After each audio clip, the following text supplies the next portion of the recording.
What's up? I'm going to turn off my fan really quick and I will be back. I'm not really leaving, so, wow. Amazing. Oh boy, there is shit to talk about, isn't there? There's just things. There's just things to discuss now, aren't there? The world is a fun place. But you know what's funner than being in the world? It's ice boat racing. Cause I just love ice. I just can't get enough of the damn stuff. Just inject ice into my bones, deep in there. Just put it in, and I'm a happy man. Cause at this point, who am I except a man who fucking just does shit on ice? Yeah. All right. I'm sure we'll get to the topic of discussion soon, or at least the topic of that will be of discussion soon. Oof. Yikes. Well, I'm sure we'll talk about it. I'm sure. Oh, this track. This track was fun. I think I can get a better time on it. Oh yeah, it has the fucking W track. Yeah, this track is fun. So yeah, what happened? I cleared out that fucking no, that's not the right way. I cleared out that goddamn. I think I talked about how my ears were all clogged up. I fixed that. I finally got it out. I really had to squirt some damn water in there, but I did, and holy shit, bro. It was a big old plug of earwax that was blocking up my hearing, and oh boy, let me tell you.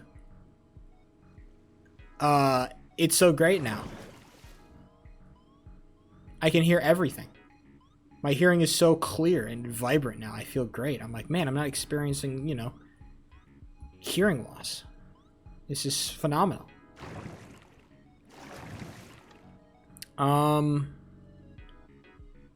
That happened. What else happened? I can hear things so... It's actually genuinely so crazy how loud I can hear shit. Like, I have to turn down the volume of my stuff now. Like, I used to have to, like, jack up the volume of everything. Now I just have to... I can just keep it at, like, normal levels, and it's fine. Okay, what else happened? Oh, man, I feel like there was something else that went down. Oh, yeah, some more, like, political stuff that is kind of ancillary to the...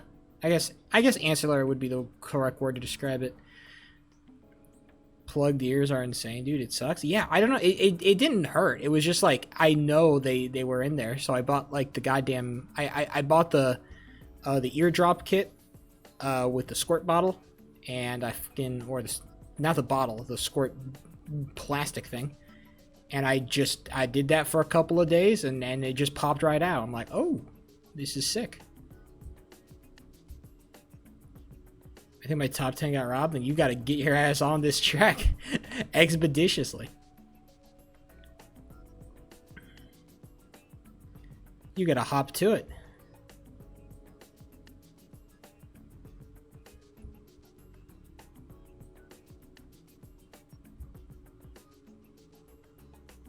I think if I was better, I could beat the... Yes, I gotta be up in 6 hours. You are living a strange life, Sky. I'll say that. I guess it is weird to be like, kind of like, I kind of have nothing really to do when everybody else is like in school and shit. That's definitely like a weird feeling to have. Like, I can technically kind of do anything at any time because I have no responsibilities right now, or no like serious responsibilities. It's a weird feeling for sure. And I have to keep that in mind when I like talk to other people, because other people have like, you know, their time sensitive stuff. It's like, okay, that's fine. I gotta be aware. Be aware of it. What else is happening? Silk Song came out, the infamous Silk Song. I have not given a hot take on it because I don't have any hot takes because I don't play the thing. But apparently some people are liking it. Some people are saying it's too hard. I don't know. I've avoided basically any content about the game because I don't really want to spoil it for myself. So, if you like or dislike Silk Song, it means nothing to me because I've not played the damn thing. So you know what? Silk Song is what it is. If you like it, that's great. If you don't like it, then hey, you know, more power to you. I think that ultimately it's always going to be kind of like... I think Silk Song is one of those games that is like, it is punished by expectations, because everybody just likes... Everybody liked goddamn Hollow Knight so much that now it's just like, well, Silk Song just has to be everything Hollow Knight was, but just better in every way. It's like, okay, well, okay now, brother. Calm down now.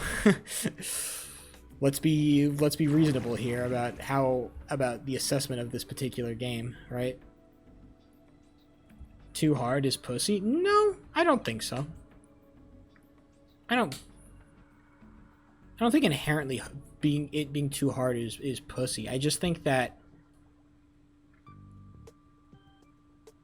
I think it's valid to like not like a game because it was too hard. I didn't personally enjoy this game because I found it too difficult, and that hampered my enjoyment of it. Like, okay, yeah, that seems reasonable. Like, certainly, is it a skill issue that you couldn't get better or something? Like, I mean, yeah, I guess. But it's like, also, you know, some people just don't fucking want to do all that. They don't want to deal with all that, you know? They don't want to deal with all that. Just let them play the game. I think that also I think that it also goes two ways, right? Thinking it should be easier isn't something I'd ever agree on, especially. Yeah, I think that's kind of like the ultimate like base take. It's not the problem is not that being too hard, is that the problem is when there's pointless difficulty, when difficulty feels contrived or annoying or stupid, right?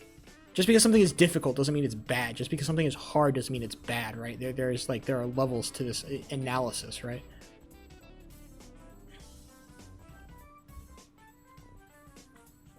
Easy mode? I don't even know if you need to do that, right? Some games are just like not for everybody, right? Right? Maybe Silksong just ain't for you, dog. You know? Hey.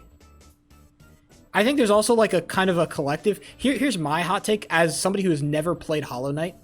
I think that there's just a collective fucking amnesia of like, you know, people acting like Silksong is like this dramatic step up in challenge, when in reality it's probably pretty close to like Hollow Knight or the original Hollow Knight in difficulty, and people have just like have fucking short-term memory loss because they've idolized this game in their minds for 8 fucking years as like this perfect fucking video game, and now they expect Silksong to be fucking perfect when nothing can be perfect when it just came out, bro. It doesn't have like 8 years of nostalgia behind it. You can't win. Silksong can't win against Hollow Knight in that regard, because again, 8 years of nostalgia is a pretty big thing to fucking compete against. So there you go. That's my hot take. Adding an ease mode. I don't even know if you want to do that. Again, I think ultimately it's like whatever you want. Whatever you as the game developer, right? If you're gonna make a game, like making an easy mode would make it more accessible, but also it might dilute your message or your game, or it might make your game less fun, and you don't want to do that. You don't want to dilute your game down by making an easy mode. And so then you just like, you know, you're probably losing out on potential customers, but you're keeping the kind of the fabric of your game more kind of like tied into what you wanted it to be ultimately. So it's like it's a trade-off, right? You're not, as a gamer, you are not entitled to an easy mode. You're not entitled for the game to meet you at your level of skill. You're not entitled to that shit. It's the fucking game, all right? This is like going into a restaurant. Going into a restaurant and fucking demanding something that's not on the menu. I'm sorry, dog. You went to the fucking restaurant. Read the menu. I'm not gonna go to a goddamn Mexican restaurant and order fucking spaghetti and meatballs. It's not on the fucking menu, dog. Eat the goddamn taco or get out, right? This is not your personal chef. This is a restaurant. Order off the menu. That's my take on it. Racist? Yes. This is actually exactly what I meant for this topic to be. Rather name it normal. I think if the normal difficulty is what the normal difficulty, it's what you want it to be. Or instead of calling it easy mode, you should call it little bitch baby fucking pussy mode, just to really hammer it in that if you play on this mode, you fucking suck. So, you know, you could also do that as well, you know. There are multiple different ways to approach this. Oh, I beat Silksong. Oh, what mode did you beat it on? Oh, I was playing on easy little bitch baby mode. And that's how you know that, you know, you should get no respect. Pussy mode, exactly. That's the real secret. You should add it in, but make sure that nobody ever uses it.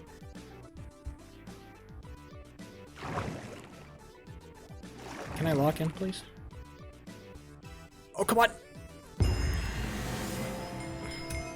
Let's go! What a run!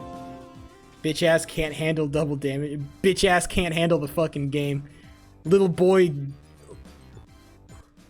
Game is too hard for a little bitch boy over here. I think I beat the whatever the fuck it's called. Who knows?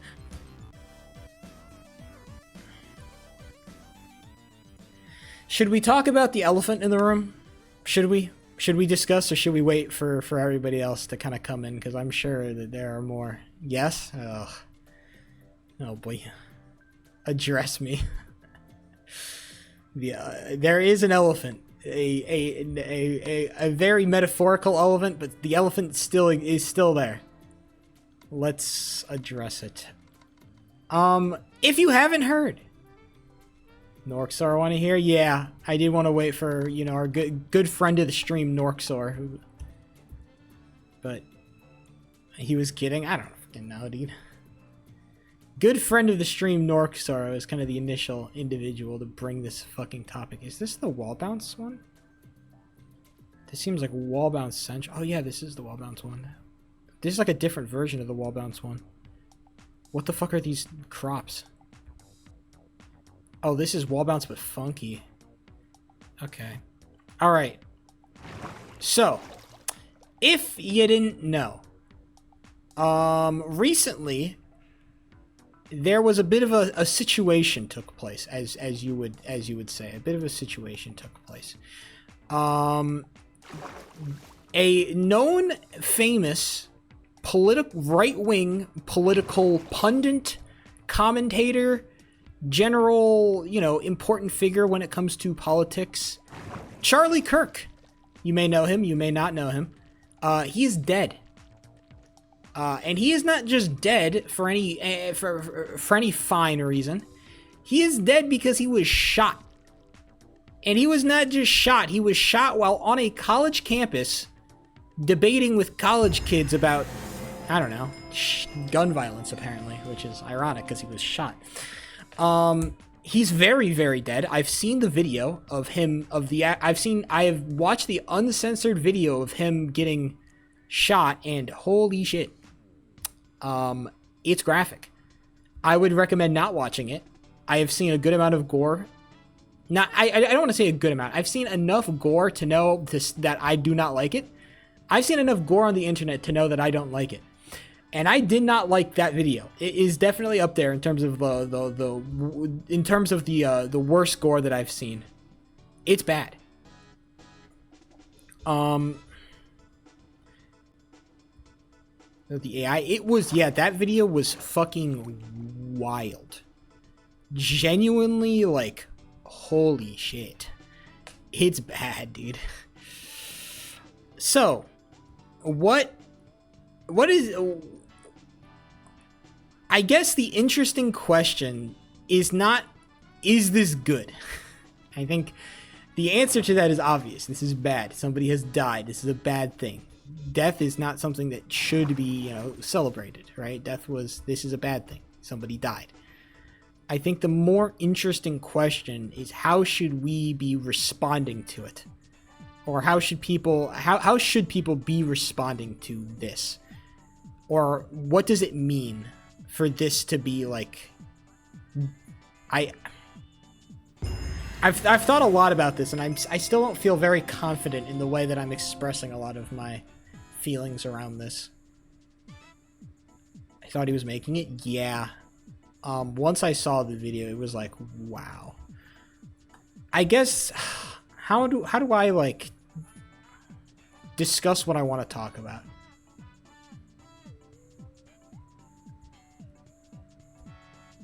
How do you respond to a tragedy involving somebody that you don't particularly like? Is the question of the day, I think. I don't particularly like Charlie Kirk. I don't like his politics. I'm sure he's a fucking dandy guy, but I think that what he is supporting is... a lot of what he's supporting is pretty bad. I don't like the stuff that he's supporting. But how do you respond to that in a way that is, like, good? And how do we kind of, like, square away what the internet's response to this tragedy has been? How do you come to grips with that, I guess, is the question. I don't know if that's the best way to describe what I'm talking about. Because, like, obviously you don't have to feel sympathy, all right? Or do you? I'll take that. I'm going to take that statement back. I think you should feel sympathy. I don't feel sympathy. I think you should. I think you should feel sympathy. That's another human being that died for not a very good reason. I don't think you have to care or like him or feel empathy or have any kind of deeper feeling. But I think it's like, it sucks that he died. I just think that that guy gets zero sympathy. I know. I think this is kind of the problem that I've been having recently. Like, I say that he should have sympathy, and yet, like, I don't know how much I actually agree with that, right? Because look, okay, here's the thing. Like, I'm the empathy guy. That's me. I am the empathy guy. If you've listened to any of my fucking politics recently, you'll know that I am the empathy guy. That is me. I'm the guy who's always support. Like, you need to be empathetic. You need to be more empathetic to people.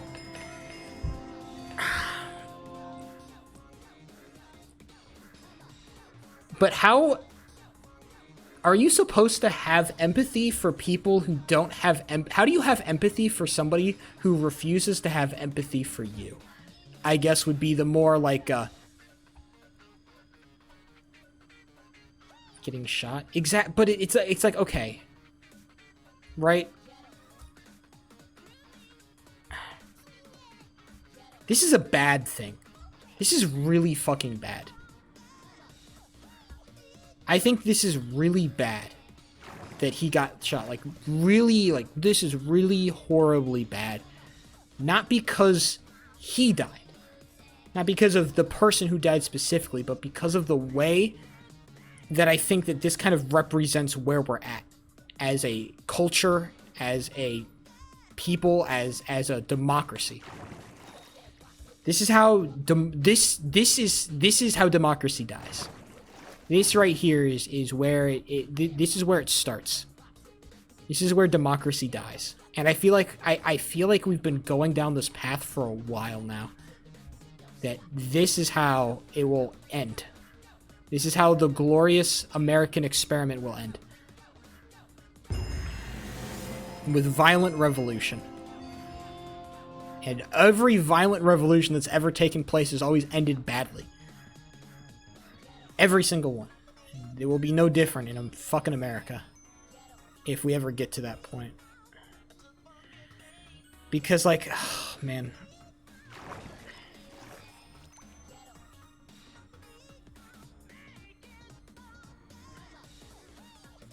Yeah, Nepal's going crazy. Yeah, and it's gonna get worse, dude. Don't you like, the problem with violent revolution is that it's not organized. It's by definition not organized. Or I guess not by definition, but it's not like, violent revolution not an organized thing. Not like an organized group of people who have formed a revolutionary body and said, let's fucking revolt. The problem with violence is that it's hard to control. Once it's begun, it's very hard to keep under, like, a direct control.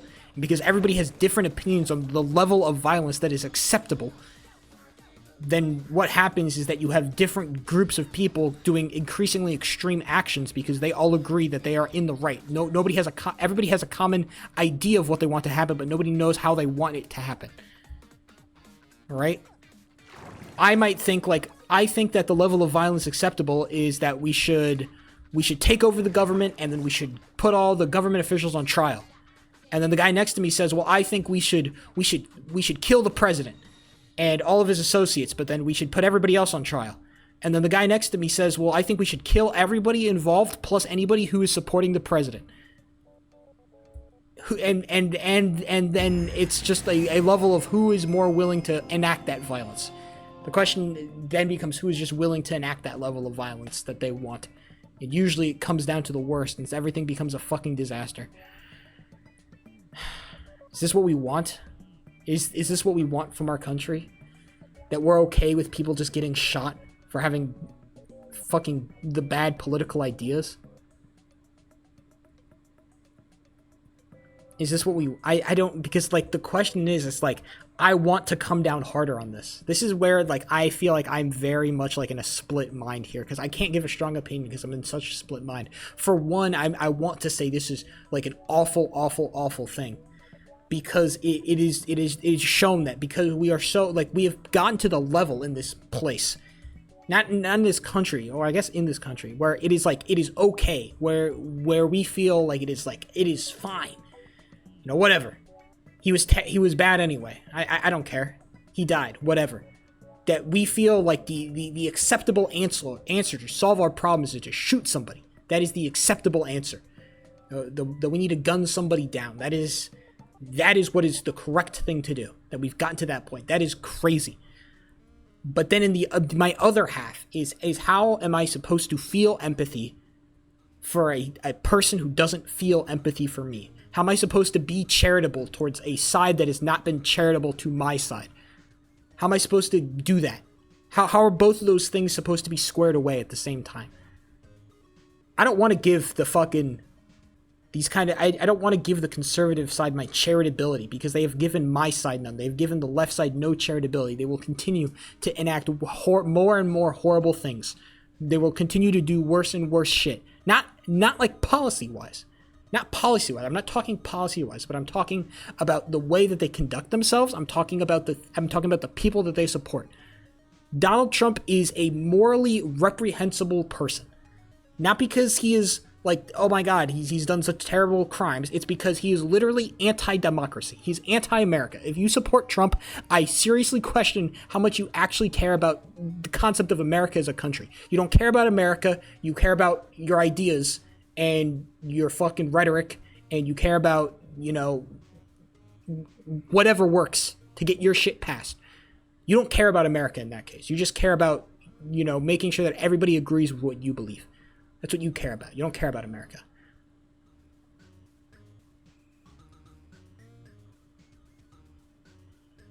And so, in that sense, I'm like, fuck him, Charlie Kirk died, whatever.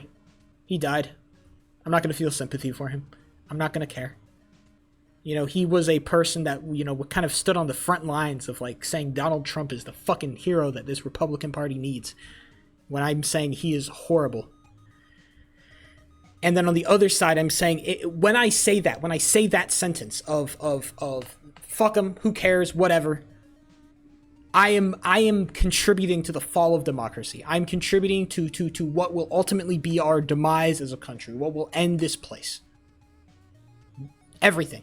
And so I go back and back further. Like what is the starting point of everything here? Like how can we go back to like what was sour from the very roots that we could get to this point? What was corrupted and what was built in this country? And it's like, have we reached the point where the corruption of like the way that we run this country, has it gone too far? Is it fucked? Is it officially done? Should we just give it up? Should we just say, fuck it, the American experiment is over. It's fucked totally, completely, it's cooked. I don't know. Yes, it feels like that. It does feel like that. Because we wanted it like that. I think ultimately that is where it feels like I come back to every single time I have this discussion with myself. It's that this is what we wanted. We had every opportunity as people, as human beings, to be better, and we chose every chance to not be better. We chose every chance to be worse, to be more destructive, to hurt each other more. We chose every single option. It's like we went down a dialogue tree and we chose every bad option. Because we wanted it like that. You think people hate the media. The news is terrible. You watch the news. The news gives you what you want to see. You watch the news you want to look at. That's what you do. People complain about the politicians. You elected them. You voted for those politicians. You put them into office. You put them into power. That's you. That's what you did. I'm saying you very specifically. By voting or not voting, by voting for them or not voting entirely, you were complicit in these terrible politicians' rise to power. That is you. That is what you have done. It's so easy to blame the establishment, to blame the fucking... It's so easy to blame the establishment. It's such a cop-out. It's such a fucking cop-out. That people will sit here and say the establishment is corrupt. It's terrible. It's terrible from the very back. What? What are we talking about? Yeah, the establishment sucks, but it sucks because you sucked. It sucks because you wanted it that way. So, I don't know. I wish I could give you like a better, more complete answer, a more fuller perspective, a better, like, bigger rant.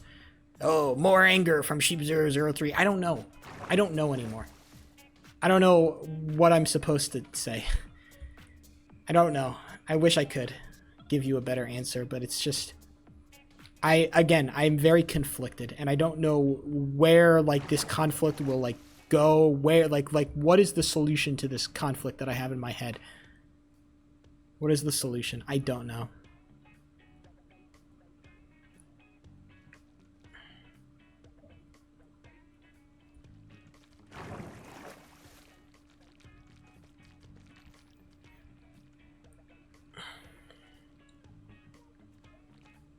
Oh, damn. That's a crazy cut.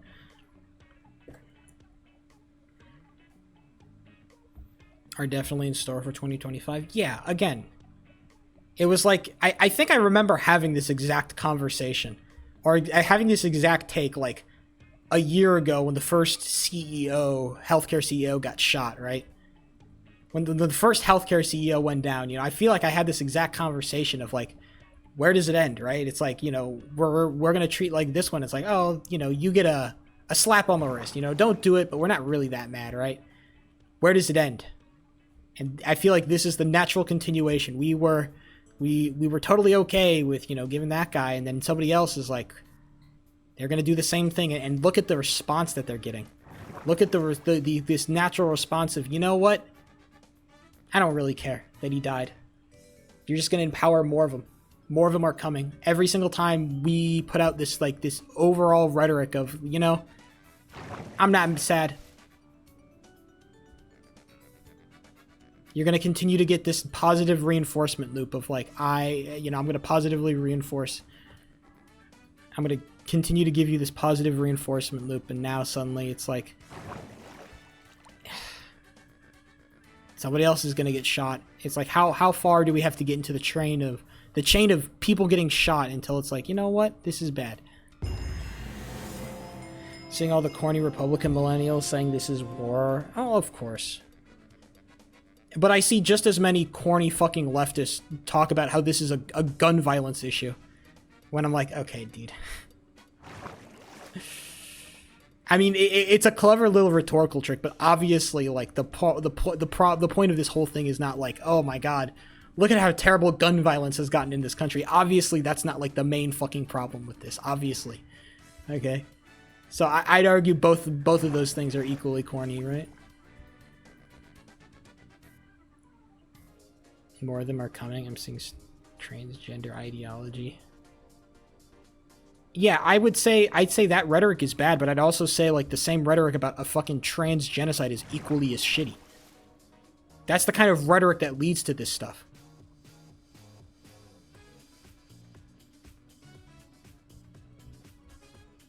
I think those are both, like, equally abhorrent pieces of rhetoric that we use to rile up our bases to do crazy shit like this.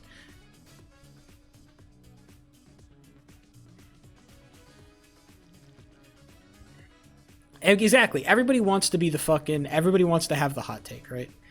I'm sure that you're because, like, once you have an issue like this that is so, like, I guess it's just so fucking odd. It's so easy to have a take on. It's so easy to have a take on this. Everybody becomes a fucking politician when it's easy to have a take. But nobody actually wants to do the actual, like, the hard work and the thought process to actually get to the point where it's like you actually have a substantive, interesting thing to say.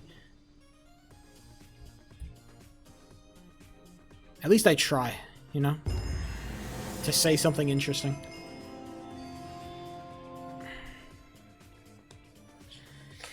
Has gotten? Yeah.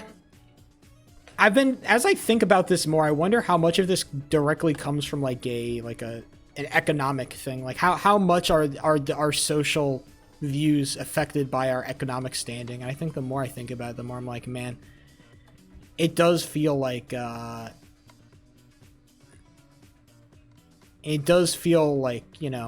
state of the economy has been playing this kind of larger and larger role into how we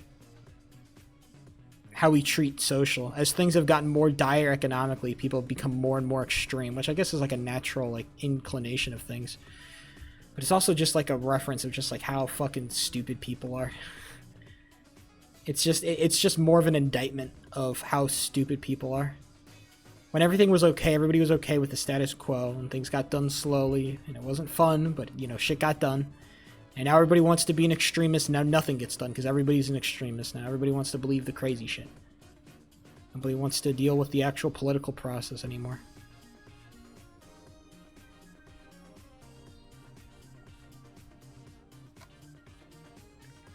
I think extremism is like I think extremism is an indictment on the failure of humans. Suddenly everything goes to shit, and we're just like, you know what? You know what? Maybe Jews do control the banks. You know? It makes a lot of sense what they were talking about there. I don't know. It's like, oh, really? It does? Right? Again. No, it's true. You know what? Here's the thing. Here's the secret, MJ. Here's the secret take about if Jews control the banks. Who fucking cares? Do you genuinely... why do you genuinely give a shit? Why the fuck does it matter? Why does it matter if they're Jewish? Why does it matter? Does it matter that Christians control the fucking South? Because they influence politics? Yeah, rich people influence politics. Holy shit. Yes? No, I don't think there's a problem. It's just the way it is. I don't think it's inherently a problem that somebody has to control something. Some group of people has to control something. The problem is not with the statement that Jews control the banks. The problem is that inherently implies that there's some sort of like evil conspiracy with these Jews that control the banks. There's some kind of evil, seditious conspiracy, some horrible conspiracy that we're just not aware of. I don't think there is. Everybody wants conspiracy it's like, yeah, whatever. Conspiracy never makes sense. Like, actually use your critical thinking brain for a second.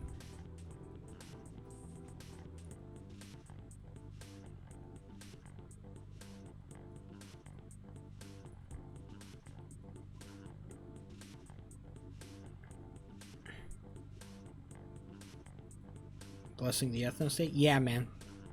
100%, bro.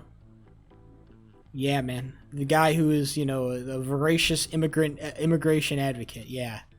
This guy wants the ethno-state. This guy wants the ethno-state. 100%, man.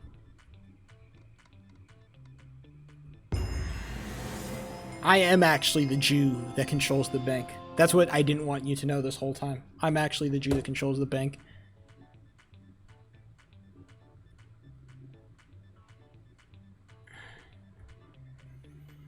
No. Yeah, again, it's like conspiracy, it's like, you know, whatever, right? Conspiracy nuts will do what they do. I cannot believe this is a pagan, I know. You'll have to stop watching my stream. You have to stop watching my stream and then say your prayers 3 times a day. Unfortunately. That's the, you know, if you're the Jew, I am the Jew controlling the bank, okay? That's the secret. I'm controlling the bank. The singular bank. It's actually one. If you went to our meetings every Tuesday, you would know, but... Exactly. Come buy my... You know all those rants I said about how much I hate credit cards? It's all a lie. I actually want you all to buy credit cards. You all need to buy credit card. You all need to get lines of credit. Everybody needs to go to their local bank and pull a line of credit in their name right now. Okay? It's what's best. Hello, Zombie Magikarp. What a hell of a conversation you walked into. I hear you're playing your games. I heard that they were scheduled.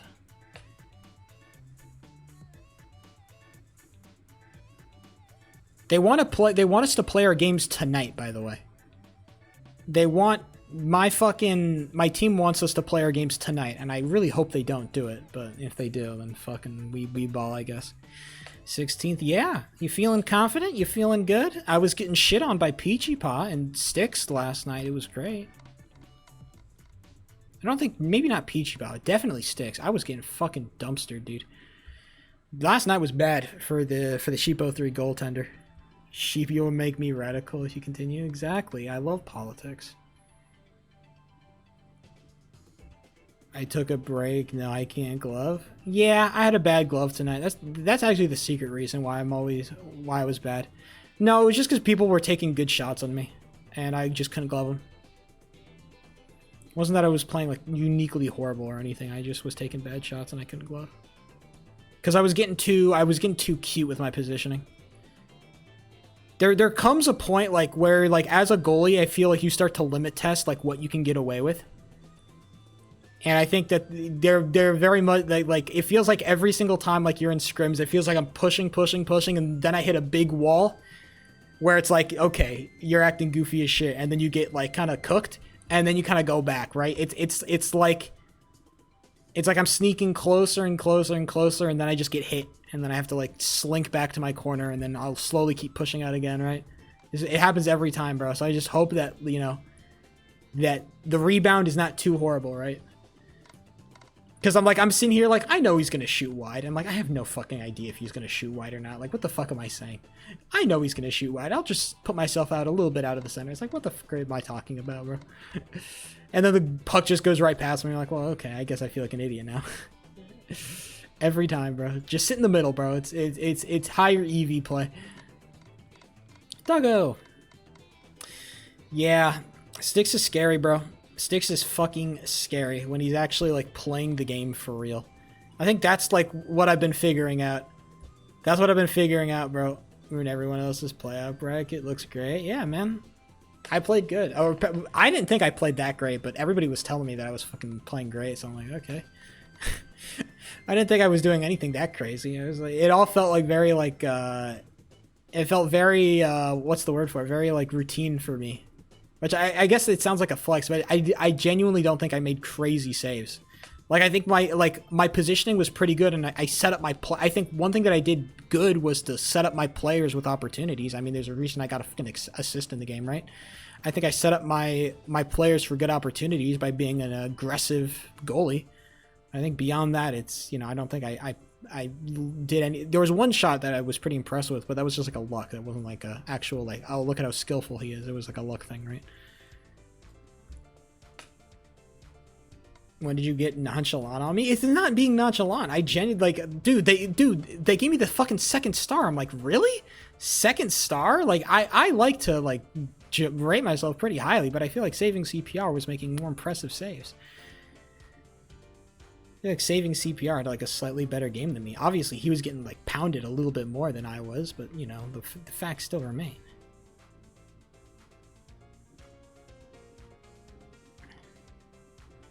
Saving CPR? Saving CPR is not bad, bro. Me and Saving CPR are like chill now, okay? Whenever Saving CPR and me get into a scrim, he always says hi to me. He always says hi. He says, oh, hi, sheep. I'm like, aw. See? Saving CPR is great. He's on my good list now, okay?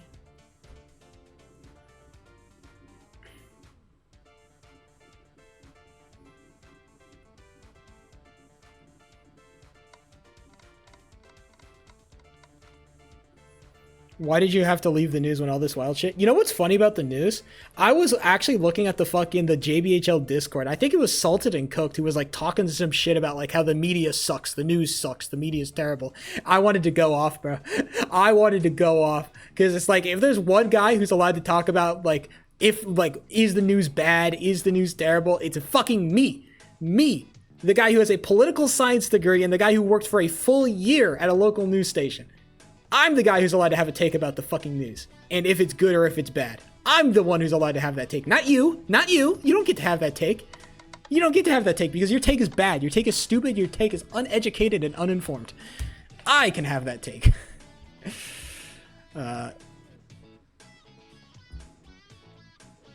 What happened? It was some like, I think it was like after Charlie Kirk got shot. Somebody was giving some take about the media, the news. The media is terrible. Oh, it's so divisive. The media is so terrible and divisive. It's like, no, it's not divisive. You are looking at the media that you want to look at. That's on you. You're looking at that media. You're looking at the divisive and horrible media. That's what you're promoting. You're watching it. That's what you're looking at. There's plenty of media that isn't divisive, that isn't crazy, but you don't want to watch it because it's boring. You don't want to watch that media. It's not interesting for you to watch the undivisive media.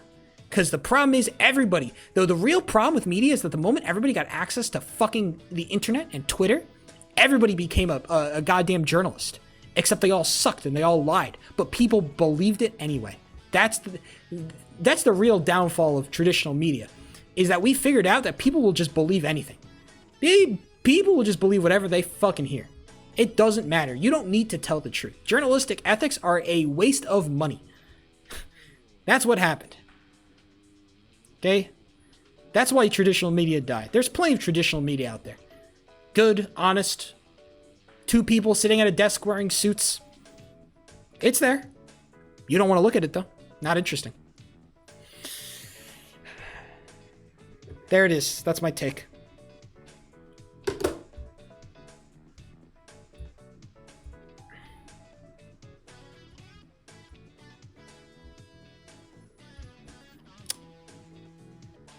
Sheep with a warm take? No. No, it's not a warm take. No, a warm take would be the media. It's so terrible how divisive the media is these days. That's the warm take. The warm take is lambasting the media for how terrible it's become.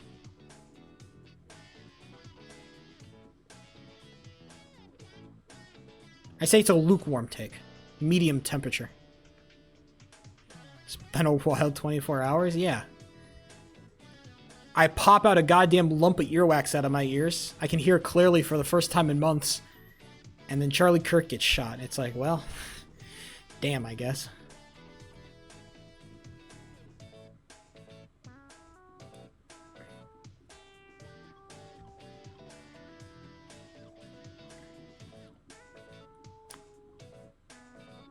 Oh, also, can I express my hatred towards Dean Withers? Really quick? He's a little rat boy. I was thinking about this. I got a Dean Withers video recommended to me on my fucking timeline. I'm like, oh brother. I took a gander at it. It fucking, oh god, I hate him. I hate him so. He's just such a little fucking rat, dude. Cause at least like, you know, like say what you want about Charlie Kirk. At least Charlie Kirk did something. At least Charlie Kirk did something.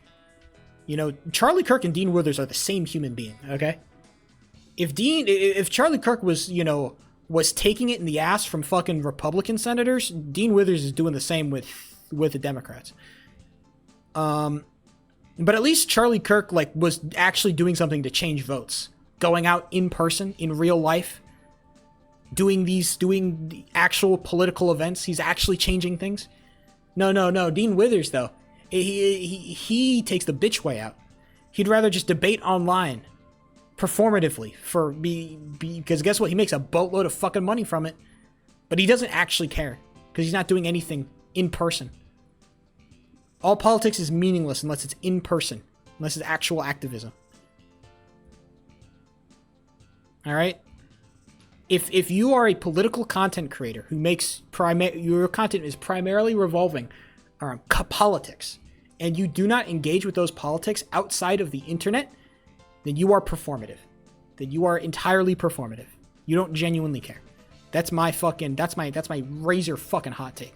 I don't think you care that much. Because if you did actually care, you actually cared about trying to pass what you preached, then you would fucking be out there doing shit. Basically, you know. Because I don't make my fucking brand off politics. Politics is a side quest. Politics is like a cute little thing I do every so often, every stream. You think the majority of my streams are made up of political talk? You think that's what people come to me for? The fucking damn sheep's politics of the day? It is not. It is not. If I ever make like a designated like political stream or video or like this is specifically designed that we are going to talk about politics and nothing else. If I ever do that, and I don't back that up with some kind of real life activism, then I'm a fucking fraud. Okay? For me, I do my civil duty. I go out, I vote in every election. I talk to people. If they want to talk about politics, I'm willing to talk to them, but for the most part, I stay away from it. In real life, on stream, it is a cute thing that I like to follow. There are some things that you stand for. Or if some things I go out in real life and support. Local business. I do stand for local business. I tend to support local businesses because they make better food. I stand for cheap food. Art. Art is something I stand for. I like going out to art stuff. Artsy fartsy stuff. I do support that. I like art a lot.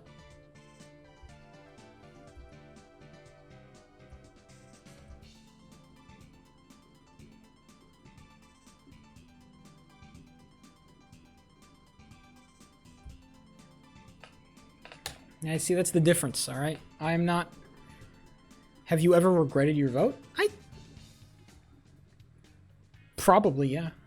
I'd imagine that it's... If I looked back on my voting sheet and I said, you know, like, does this vote line up with my current political ideology? Probably I'd have some regrets, but for the most part, I do my research.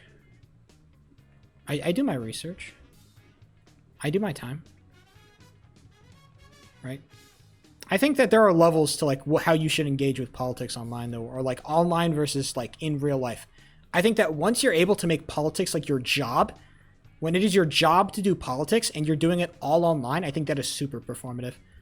I think that, again, you have to be able to make exceptions for like if you're doing like a side political stream while still doing your 9 to 5, it's like, okay. And I'm asking you to go out and do fucking real life activism. Okay. Well, it's like, okay. It feels like something I'm asking a lot from you, right?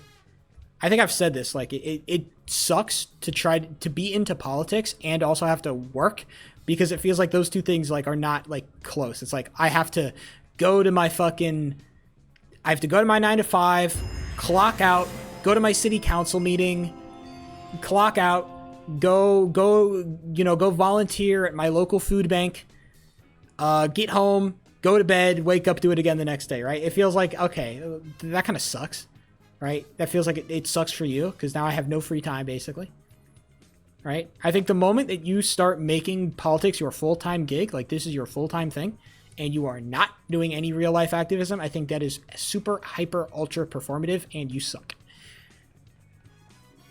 That's why I think I think this is why leftists in general have been incredibly ineffective at gathering or collecting any decent amount of votes come election time. That's why I think a lot of the reason why they suck at getting votes.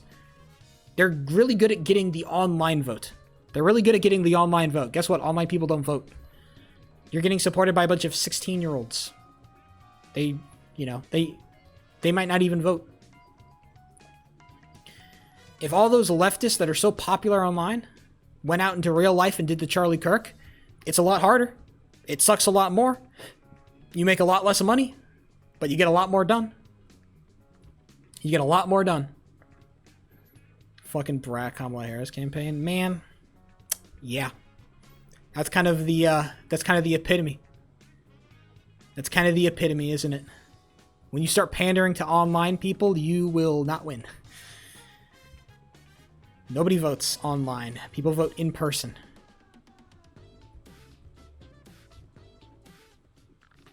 It's cooked. Everybody's sitting here. They made their Kamala edit. I'm doing my part. You didn't do shit. You didn't do shit. I'm not going to pretend like I did shit either. Because guess what? I'm not performative. I'm fucking honest. I didn't do shit. I didn't do shit for the Kamala campaign.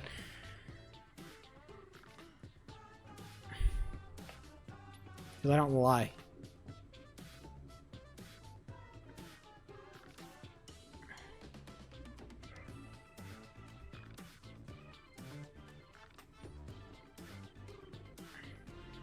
Oh, you know what? Oh, you know what else I wanted to talk about? Oh, sorry. This is like a minor tangent. This is like totally unrelated.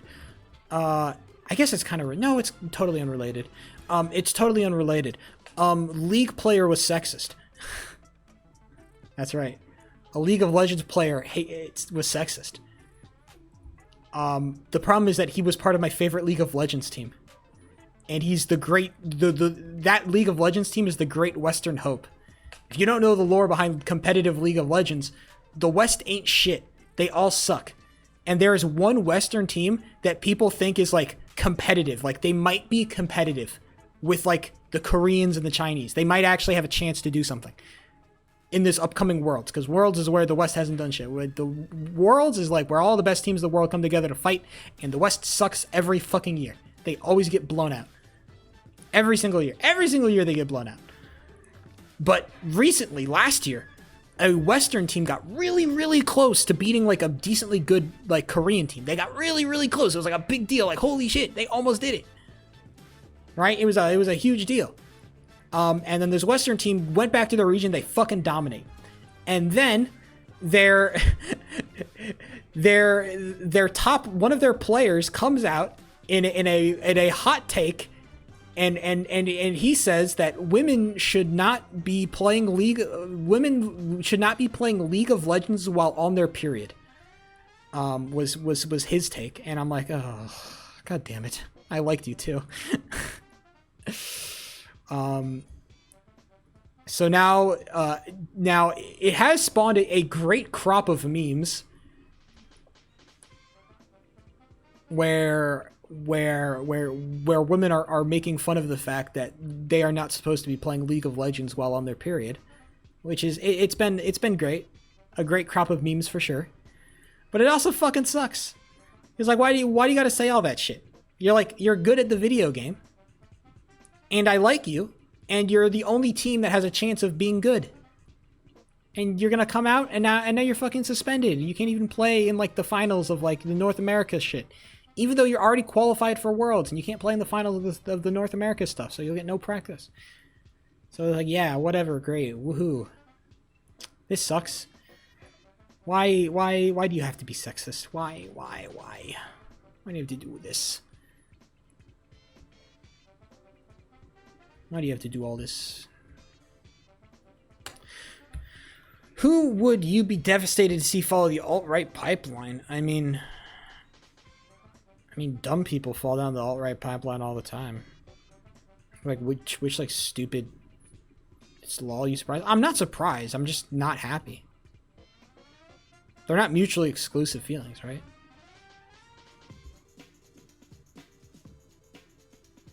Gotta be sheep. Well, I already did that. Okay, so you know you're too late, unfortunately.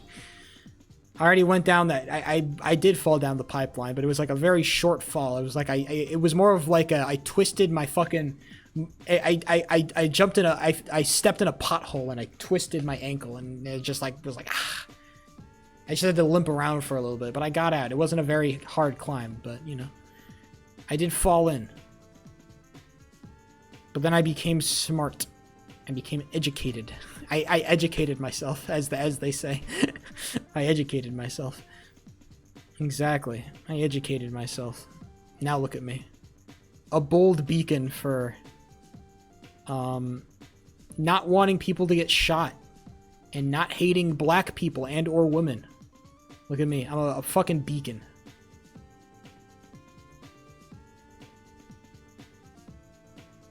It's all it takes, sheep.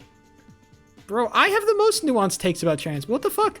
Wait, hold on. Are you... Wait, what are you accusing me of here, Mirez? I genuinely have, like... I think that for trans people, I have very nuanced takes. I have very nuanced takes about trans issues. I think I do. In a place where I'd argue it can be pretty difficult for me specifically to have nuanced takes about this. Seeing my current situation and who I hang with. I think it could be very difficult for somebody like me specifically to have nuanced takes about trans issues, and yet here I am. Okay.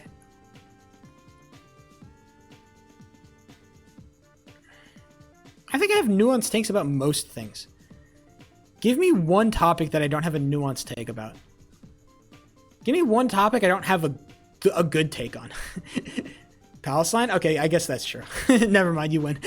I don't have a nuanced take about that because mostly I just try to avoid. I actually am so like, I do not want to talk about Israel-Palestine at all. I don't want to do it. It has generally been like one of those issues that I'm like, I don't care. It's not even that I don't care. It's that I feel like there's such a deep rabbit hole of like shit. It's like fucking pussy. Yeah, it is. It's genuinely like a pussy thing. Cause like what happens if I actually do some like real research into it and I come to the wrong conclusion? What happens if I come to the wrong conclusion? What if I believe the wrong thing? And not like wrong is in like objective right or wrong, but the wrong thing is in like the people, dude, it's so vicious. It's all specifically around the Israel. I've never seen in my time, I've never seen like a political topic that is so fucking vicious and vitriolic and hateful. Like, holy shit. People on both sides. Both sides.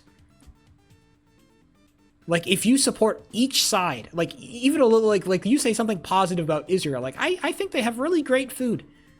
And people will fucking come at you, dude. Holy shit, people will fucking kill you for it. And I'm like, oh my god, I don't want to do this. I'm good, bro. It makes sense. It's not good. It makes sense. Okay, that doesn't mean it's fucking good. Doesn't mean that this is a good, constructive way to get people onto your side. Do you think that the Israel-Palestine discourse has been good and constructive for the most part? Do you think that? You think it's been good and constructive and healthy? You think that's like, oh yeah, man. The moment you say anything positive, anything slightly like, you know, that could be construed in favor of Israel, you're called a fucking genocide supporter, an evil genocide supporter that needs to be fucking slain on the goddamn cross. Obviously, I'm being hyperbolic, but it feels like that, dude.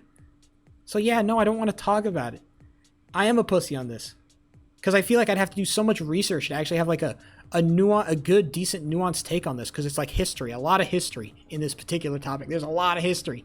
And history, specifically, you need to read up on fucking history. If you're going to make a history argument, you got to be read up on your fucking history. All right? And I'm not read up on my fucking Israel-Palestine history. I'm not read up on my Israel-Palestine history. Why do you think you're a victim? What the fuck? Did you fucking... do you have... Oh my god, okay, that's a rage bait. That's a rage bait comment from MJ. Holy shit. Bro is delusional. It isn't good, but it makes sense. Yeah, it makes sense, but I think there is a difference between what makes sense and what is good. Alright? Just because something makes sense doesn't mean that it's good. It makes sense that people aren't sad that Charlie Kirk fucking died. But is it good? That's debatable. Right? I think we should be more focused on what is good and what is bad, and then we should be able to fight for what is good. Right? Just because something happens, you know, we should be able to be...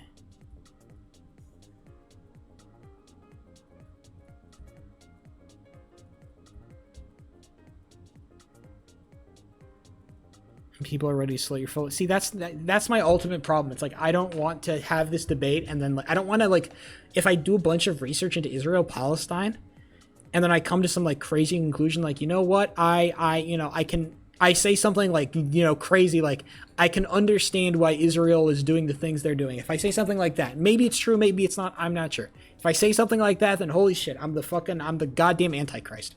And like, you know what, no, I don't want to engage with that. Because if that's all I'm going to get, then I'm not interested. I'm just not going to engage with it. I'm cool. I'm good. It's yeah, again, like I said, I guess inherently performative in some sense. I follow these things because I'm interested. I like following politics mostly because I think it's interesting, because I think it's fun. It's interesting to talk about. I think it's interesting to think about. That's ultimately why I talk a lot about politics. Or maybe not a lot, but at least a decent amount on stream. Or I'm willing to talk about politics on stream because I find it interesting. I like following down those kind of like logic trees and debate trees and moral trees to find out where they go, right? I think that's an interesting thing to do. And if all that intrigue is going to get me is fucking a lot of vitriol and hate for something that I'm not that really invested in, it's like, okay. I think that there are bigger... I think that there are ultimately bigger fish to fry than Israel-Palestine. For me specifically. I think that's kind of been like my take on the Israel-Palestine stuff. It's like it's definitely something that needs to be discussed, and it's important. It's an important issue, but I think ultimately there are more things that I am concerned about right now than what is happening in Israel-Palestine. All right. Come talk to me when your fucking monthly expenditures are above your monthly bills. Then we can have like a talk about like how important Israel-Palestine is. And I think if we continue to like hyper focus on this thing specifically, there are these one issue voters that only care about Israel Palestine. I think they are doing a great harm to the general like way that, you know, certain people are being perceived. Like, we are like viciously attacking people that are overall, like, I'd say pretty decent political actors that agree with a lot of the stuff that I support, and yet I see them getting torn down, like, viciously attacked because, like, they have the wrong take on Israel-Palestine, or they have a take, or they're not doing enough. You don't care hard enough about Israel-Palestine. These one-issue voters have been fucking incredibly destructive to the discourse around specific figures, and it's really bad. It's really bad. Because the average American, like, I hate to break it to you, bro, the average American doesn't, like, gives a shit way more about other stuff. Israel-Palestine is not the main issue for the average voter, all right? It's like, it's the economy, it's inflation. It's like, holy shit, I'm not making enough money. I can't feed myself. I can't feed my kids. I can't find a good job. I feel like my life is going nowhere. I hate everything. That's the main issue. It's not like, holy shit, what's happening on the Gaza Strip today? Right? So yeah. That's the Sheep 03 take, and that's why I don't really like talking about Israel-Palestine. That's, you know what? And you know what? MJ gets the win here. Because I said, name one issue I don't have a nuanced take on, and he found it. And I don't have a nuanced take on Israel-Palestine. There you go. There we go, baby. L take? That's not an L take. That's an insanely W take. My take on Israel-Palestine is don't ask, don't tell. That's my hyper nuanced take.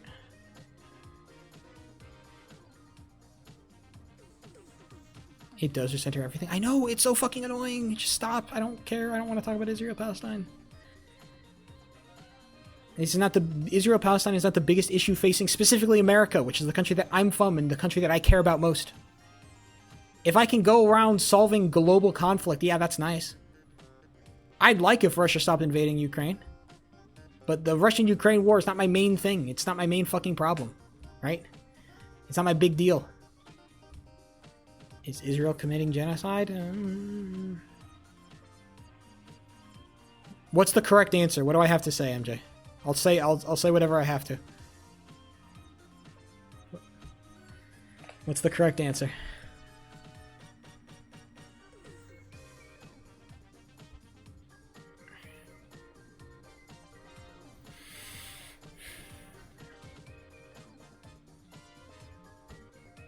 There's no history, just thousands of people getting killed.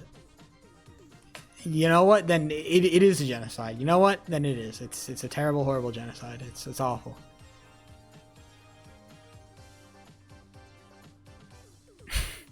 No. I'll just give the Trump take. There's violence on both sides. I'll give the Trump take. That's my take. You know, there's violence on both sides. There's my take.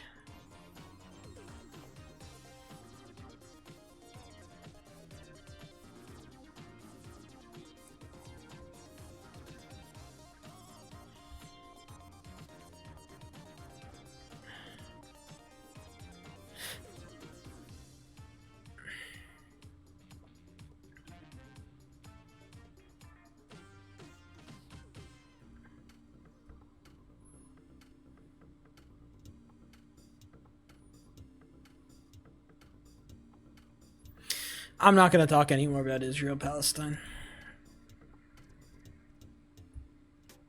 Because the more I talk about it, the closer I get to saying unsubstantiated, unproven conspiracy theories. And I don't like to go there. I don't want to get to that point where I'm just saying shit for the sake of it.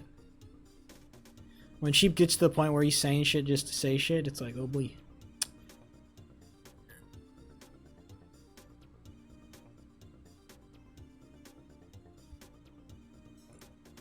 Is a factor in it. I don't know. I don't agree with that. I don't agree with it. I think that's I don't agree with Sky's take. I think Israel and Palestine ultimately has a very low, like, fucking impact on, like, the average American. I think that it could go either way. Like, fucking, like, we could do like a 1-state solution, we could do a 2-state solution. We could do a 3-state, a 4-state, a 0-state, a fucking 1.5 million different states. Every single person is their own individual state in the Gaza Strip. I don't think that shit matters. That shit is not going to impact the average American that much.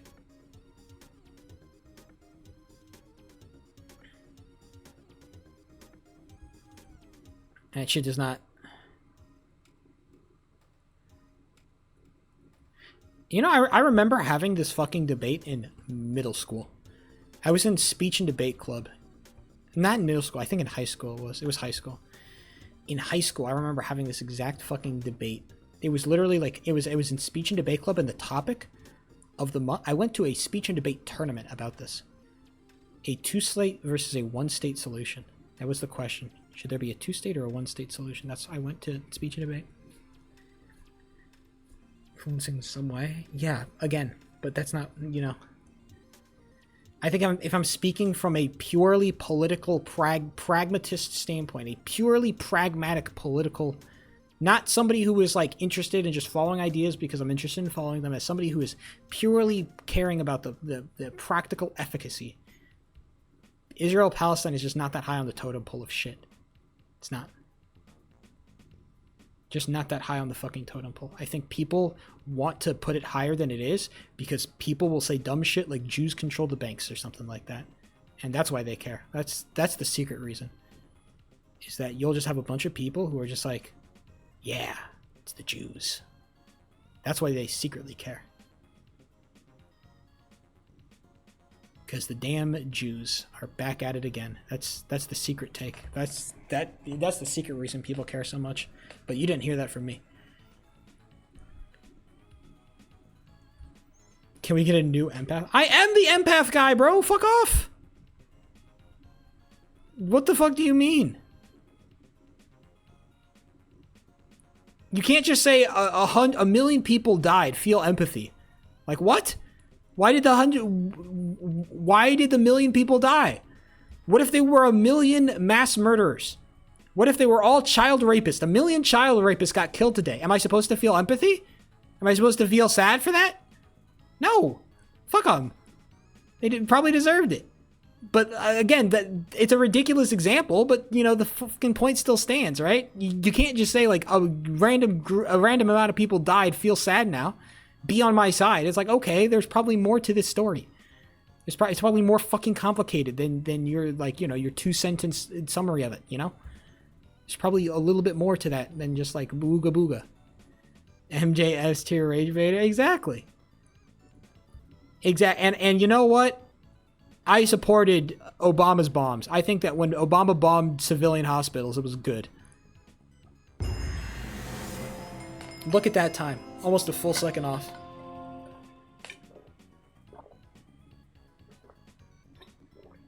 You're making it just... I don't know. MJ gets to a point at some point where he's just saying shit.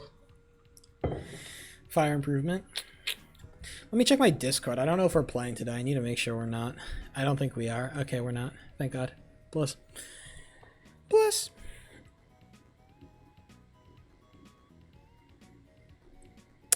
No more Israel-Palestine talk. I'm not going to take the bait. I'm sorry, boys. We're going to have to move on. I'm sorry, boys. We're just going to have to move on. I'm sorry. No more bait for you. It's just too bad.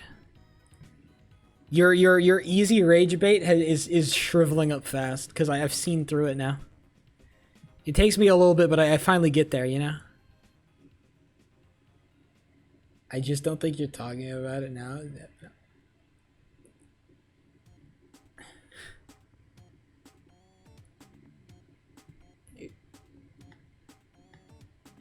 It doesn't matter if they're rage. The pretentious white political science. Exactly. I'm white.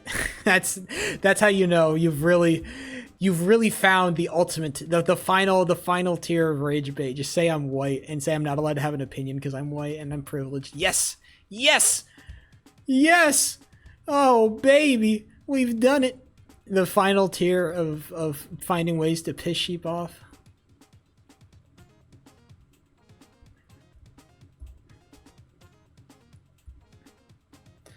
I'm saying you're pretentious and this meta bit isn't funny, Lamau. That dude, the Lamau at the end is actually good. That's good. I like that. I like that a lot. That's very nice. And you know what? Even if you aren't rage baiting, I've already portrayed you as somebody who is rage baiting, so you've lost inherently. Because I've already said that you're rage baiting, and so therefore you have lost. Because all I have to do is portray you as the rage baiter, and suddenly you've lost the debate. Exactly. What can I say? I'm just a more talented interlocutor than you are, MJ. A shame, really.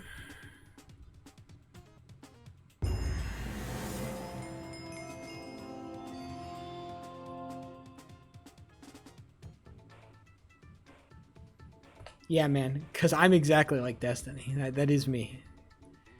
That is so true, dude. What does this mean?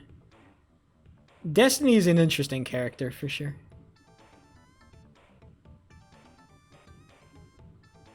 I already depicted you as the angry Wojak and me as the silent Chad. Is that your content? What can I say? Who's getting rage baited? I think that there's an actual debate to be had. Like, is the guy who's depicting you as the angry Wojak, is he actually the guy who's getting rage baited? Or is it both sides are getting rage baited? It's like mutual rage baiting. Isn't that like beautiful? Isn't that beautiful? You're mutually rage baiting each other. Don't worry, sheep is funny. Exactly, keep saying it. Which fucking insecurity are you gonna like hammer on next, MJ? There's so many that you can choose from. Tell MJ's doing it. Exactly. I think that's the one thing that I have regretted about, like, I have made this. I have created this in my chat. And I fully take responsibility that sometimes, like, you cannot tell when the sarcasm starts and when it ends, you know? And I fully take responsibility. This is my fault. Cause I sometimes will do the irony. I'll do the sarcasm and people can't tell because sometimes I'm just not good at being able to say, like, what is the sarcasm and what is not the sarcasm. And that is on me. That is fully, completely on me. Right? So.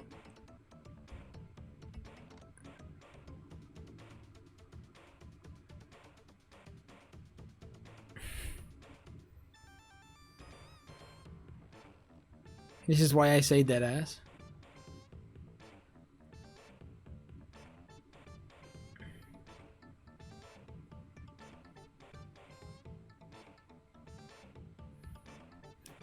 What if I go on a date with a 10 out of 10 Asian baddie and then she asks my opinion on Israel-Palestine? What am I supposed to say?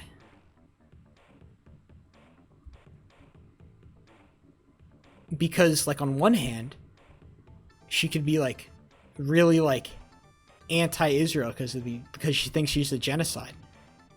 And so I'd want to say, you know, like, oh, Israel's terrible. But maybe she's super worried about being anti-Semitic. Maybe she saw something online that she's, like, super anti-Semitic. And then she's like, oh, I want to be more supportive towards Israel. What if that happens? Is that Nix's 12 in my chat? Why is Nix's 12 in my chat? The man whose tutorial videos I watched to learn how to play fucking goalie, why is he here? Why is he here? You came in on a hell of a conversation, Nix's. Or actually, you came on the back half of a hell of a conversation. You missed the hell of a conversation. You came in towards the trail end. The trail end is when everybody's kind of just like, you kind of like trying to rage bait each other in my chat. That's the tail end of an interesting conversation. That's how you know it's really been like a good stream topic, when everybody's just trying to rage bait each other. When did this chat become so edgy? What the fuck do you mean, when did this chat become so edgy? Oh, I don't know. When every single fucking game I play, you wish for my imminent failure? Oh, I don't know. When did this chat become so edgy? Man, I'll take a crazy fucking guess. I have never met people who hate me more than my own chat. Never in my fucking life, bro, have I met somebody who wishes for my downfall more than my goddamn Twitch chat does, bro. Every fucking game. Every game I play, I actually, like, if I do anything that is even slightly competitive, it is like a fucking bloodbath in my chat. It is a bloodbath. It's awful. Nyx is with the 10 gifties. Golly, brother, I didn't play that good last game. Nyx is, I swear I didn't play that good. Okay? 10 gifties, I appreciate it, bro. I don't know about all that. See, now I'm worried. Now I have to ball out against fucking... It was pretty good. I don't know. Maybe it's just from my perspective, but I feel like I didn't make any crazy saves. I appreciate it, though. I'll play good against the Chilliwack Chiefs. I really do want to... Dude, I really want to play good against the Chilliwack Chiefs. I so want to fucking beat that team. God, I want to beat that team because they're so beatable, too. God, they're so beatable. Last time I played the Chilliwack Chiefs, I totally fucking... we won against the Chilliwack Chiefs last time we played, but we also had fucking Fall Guys.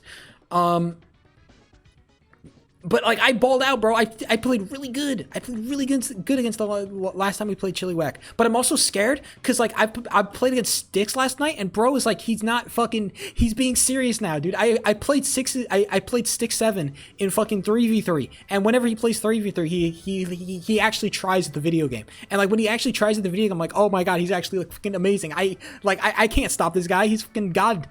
And so I'm like, oh no shit.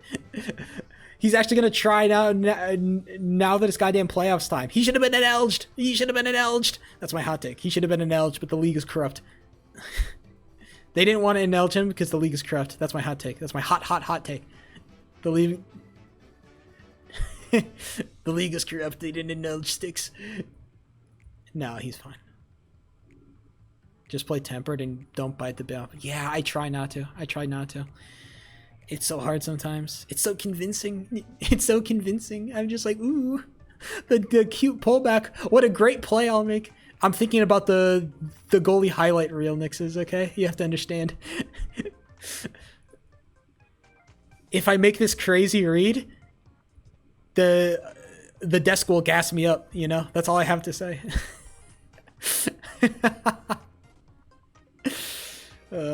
That's a joke, obviously, but you know. No, it's just like the nature of like playing aggressive. I think being a more aggressive keeper. Like you should see me play on bigger ice, Nixes. I'm still that same guy. You think I'm aggressive on small ice? I'm just as aggressive as big ice. Shout out Orange Panda. And I understand that playing a certain level of aggressive comes with certain drawbacks, certain levels of like, okay, there are problems with what I'm doing. I get benefits, but I also get like there are very real downsides. I just have to be able to engage with those downsides in a healthy way.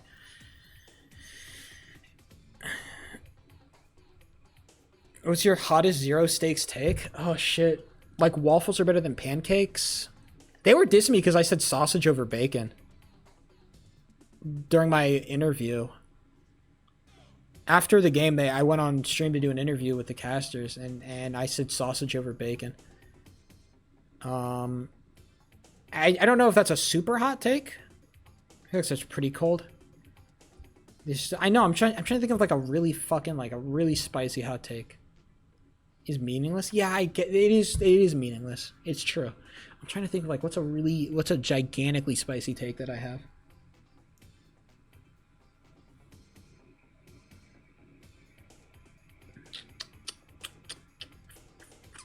Oh man. That's the problem, man. I'm such a generic fucking white boy. God, I'm such a generic white boy. It's so hard for me to think of something. It's so hard for me to have an opinion.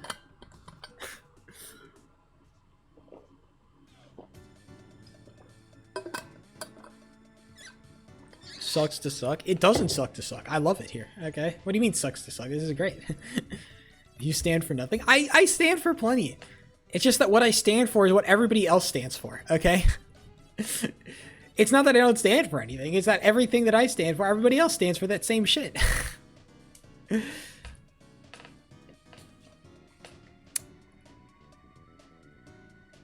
Hold on.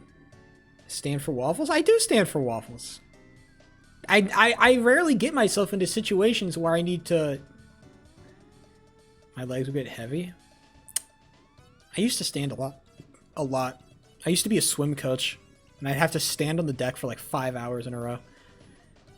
Yelling at these fuck-ass kids that wouldn't learn how to swim, dude.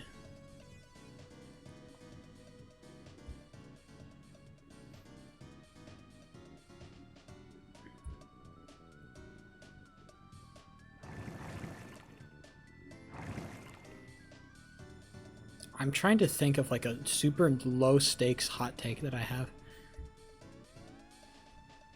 Like what's like something I don't like? I guess like the hot take would be like I hate bananas. Right? But I'm also like ashamed about that. It's not like I don't hold that take with pride, right? I hate bananas. It's like, oh boy, what a fucking, I mean, that's a hot take, but I hate them and I'd rather like bananas. I'd prefer to like bananas. Right?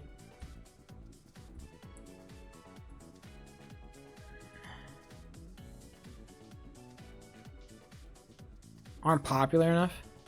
Oh, I don't know if that's true. I think bananas are super popular.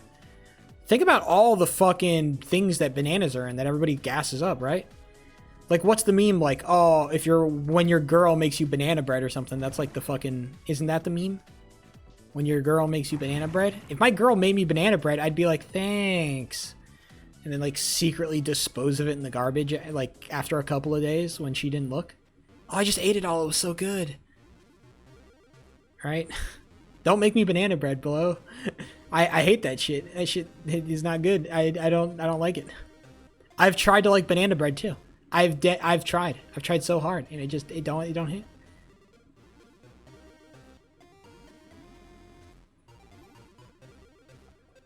I think my hot take, like what? Like I think everybody should eat beans.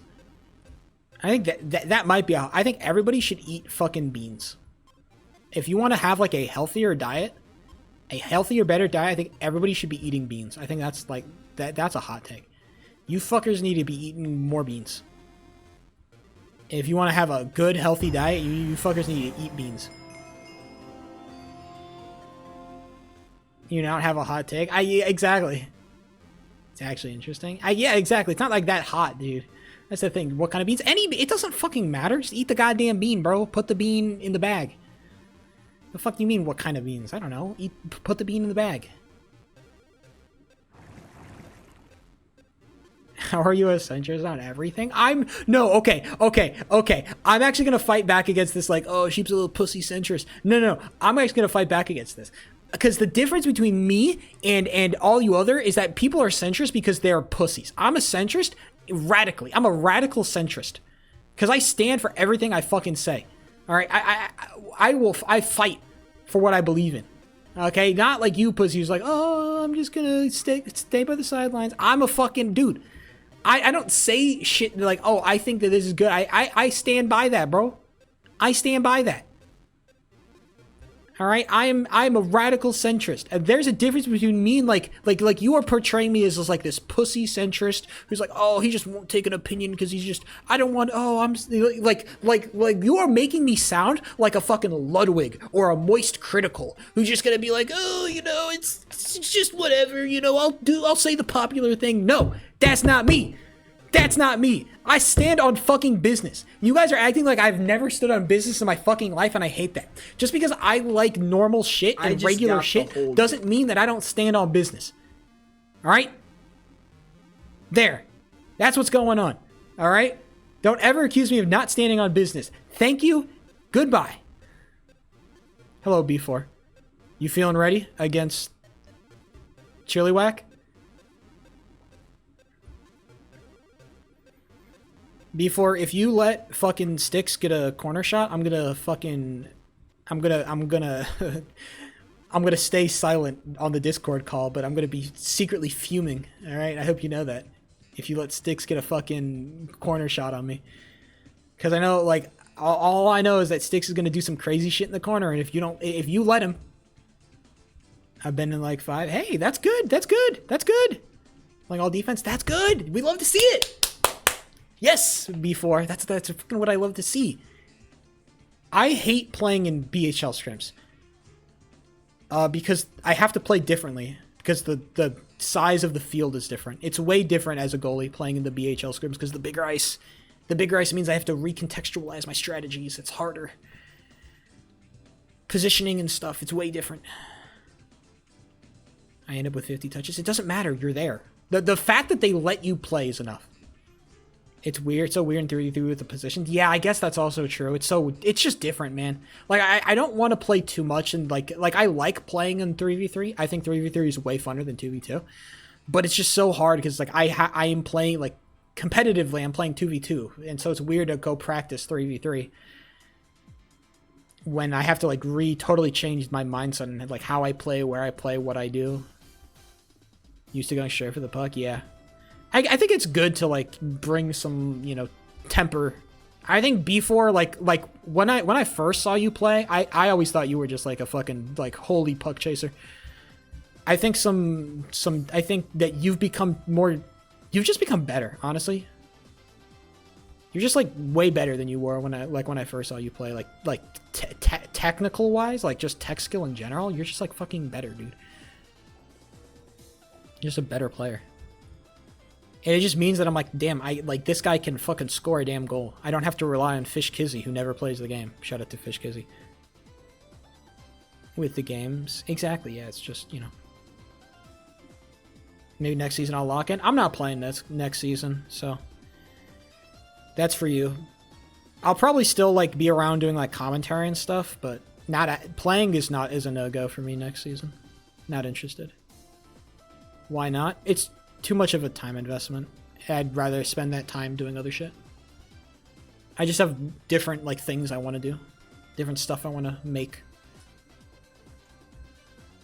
I don't want to invest my time in like blocky hockey, even though it is fun. I have fun with the game. It's just like at some point, like to really grind this shit, like you really have to, like if I ever wanted to be like a top tier goalie, like get to the BHL, the reason I'm not on like a BHL like trajectory is because my glove is not good enough, and I'd really need to I need to grind the fuck out of like positioning stuff, out of glove stuff, out of just like general awareness stuff as a goalie, and that just like for being a goalie, it just means playing games. It just means I just gotta keep playing. Just gotta keep playing a lot of games. I mean, especially like because of the way that I play goalie, and the way that I play goalie requires me to just be a little bit smarter, a little bit more aware of my surroundings, to be good. And at a certain point, like, you know, you just have to like gain that awareness through long hours. And it's so hard for me to lab shit. Yeah, I just can't lab anything. Like, if I could just like log on and just do like some shit by myself, like I can't do that. I'm not allowed to. I have to get into scrims, and that means just waiting around for the scrims to damn happen. Just sitting there like, all right, when's the scrim? I need fucking practice. Where's the scrim? You just got me. You're not... Charles, you're great for like blocking the basic shit that I should be blocking, but anything else is like... Getting shot on is like only so good, as I've realized. It's nice for people to just take shots on you, but at some point, you just need to play the damn game, because it's so easy for like a good skater like to even take the best goalie and just like make him look like a fucking fool, because they can just do like pull back, shot into the corner of the net. You can't do anything. Or it's like, right? It's like, okay, but that's never going to happen during a game, right? That's never going to happen. So, you know, getting shot on is only so much of the equation, right? You're sleepy labbing me? Hell yeah. Before, I think that if you stopped talking shit in general, I think you'd be great. I just work here. Nixes, I'm sure that you have a better take on goalie stuff than I do. I'm sure you have a much better take on goalie stuff. It's being how long you've been here, fucking unk. I'm sure you have a much better take on the goalie stuff than I do. But for me, in my perspective, I just think that my take is that at some point it's very hard as a goalie to get really good practice without being in a scrim. That's my take. It's like even just getting shot on by some random dude, it just feels like sometimes it feels like those shots are just not at all like realistic or to like what I would expect to see in an actual game. Yeah, you need skims. And yeah, I think that's what like that's why it kind of sucks to be a goalie sometimes, because it's like I can't do it on my own, or I can't just like grab a friend and do it. I just need to play the game, and it's like very annoying. Also, I just need a better glove if I want to play in the fucking BHL. If I actually wanted to play in the BHL, I just need a better glove. It's just like there's a very hard limit. There's a very hard limit as a goalie of like how high you can go without having a good glove. I think I remember talking to like Demoni. I think Demoni was coaching me, and I was telling him about like, yeah, I used to watch a lot of Orange Panda VODs to get advice, and he was like, yeah, Orange Panda used to suck, and then he got a really good glove, and then he got and then he got goated, and I'm like, damn. Even like Orange Panda, who I sit there and I'm like looking at him as like this is like the positioning god, like this is the guy who I want to look at if I want to really stretch the ice and use all the space. Like this is the guy who I look at. He still just needs a good glove to be good. Like at some point you just need to be, unless I become like the fucking mind reader, unless I genuinely get mind reading powers, I will need a better glove. I'm the position guy in compared to OP.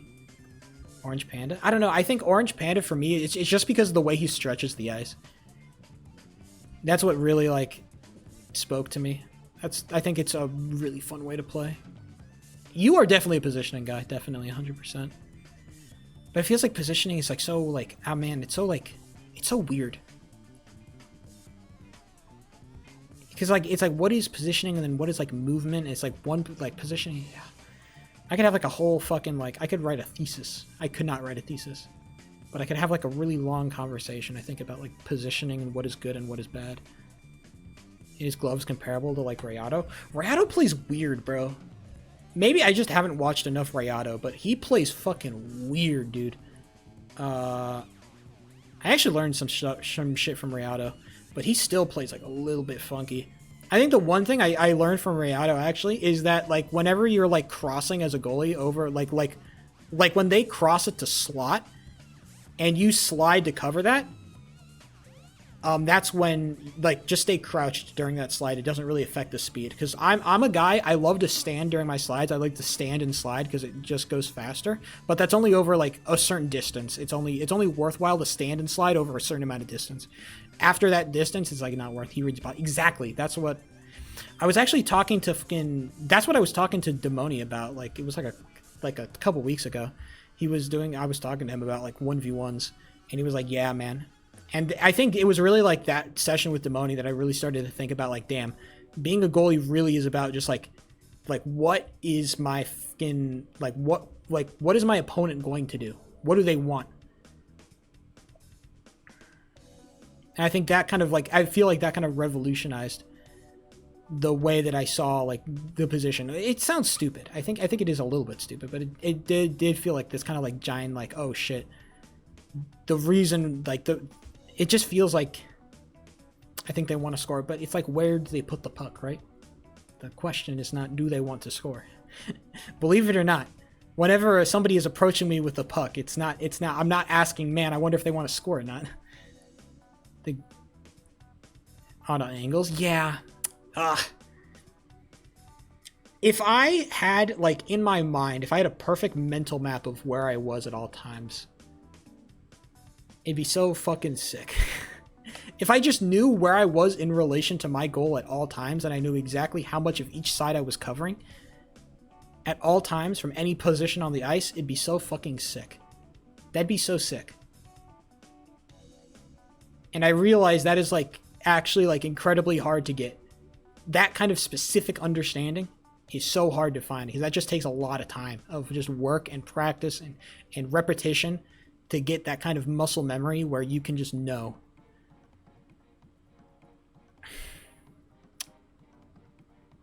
Yeah, I like goalie. Wish I could click on pucks better.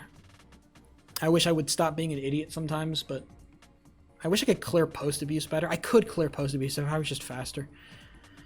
I don't know. Maybe my takes on post abuses have been changing as I get post abused on harder and harder perpetually there's always like a post, like every time I think I'm good at post abuse, there's like some post abuse that happens that I'm like, holy shit, what the fuck am I supposed to do? Play some PvP. I mean, that's the arc that I was going to do. That was gonna, well, to be fair, there's like a couple of arcs I need to go on. I need to get sub 3 in Red Ball. I was gonna go on like a little PvP arc. And then after, because like, so like this is my hockey arc. I initially was playing a lot of Red Ball speedrunning. That was my first arc. Or that was my most recent arc, and then I switched to the Minecraft hockey stuff because I'm like, oh, it'll be fun for a season. It was fun for a season. And then after this, I'm probably just going to go back to Red Ball and then probably some PvP because I want to do PvP because I was in another Civ event and I got kind of shit on by the pro PvPers. And so I'm like, you know what? I do kind of want to get good at PvP. So I think that's going to last like 2 weeks of me like, I want to get good at PvP, and then I'm going to like crash out again and I'm never going to play it again because being good at PvP fucking sucks. And the PvP community is filled with fucking... oh boy. Let me tell you about the PvP community.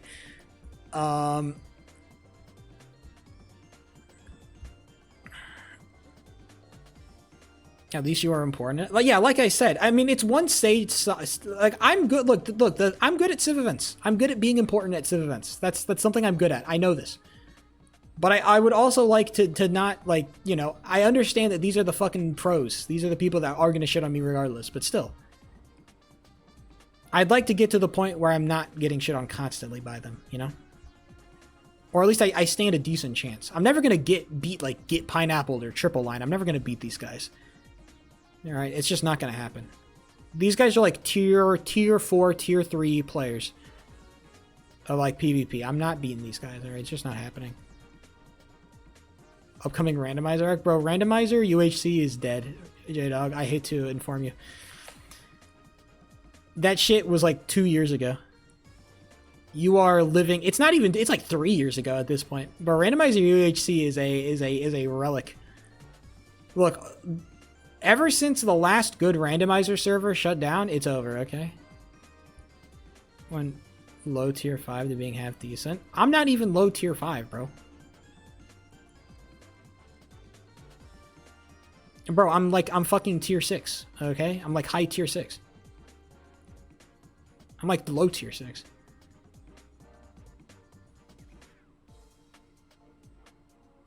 I gotta lock in. You just got to understand how it works. Yeah, I know, but still. I think once I get myself a better setup, that's the big thing. It's like if I get myself a better setup and I don't have to play Minecraft on 60 FPS, I think I'll be a lot happier for sure. Like I said, and the better setup comes once the paycheck gets better.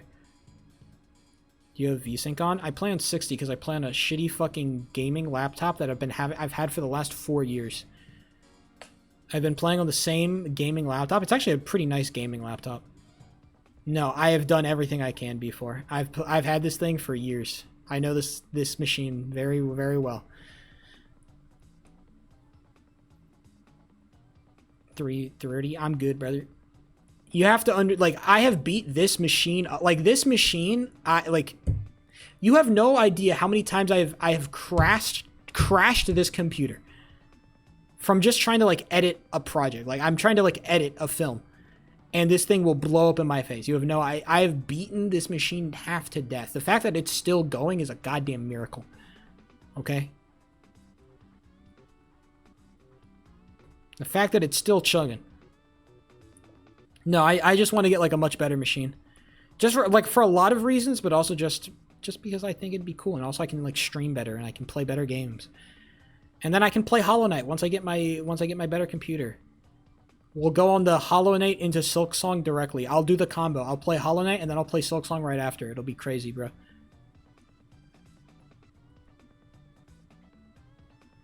Red Ball HD, exactly. We're gonna be playing Red Ball on 300 FPS, bro. It's gonna be crazy.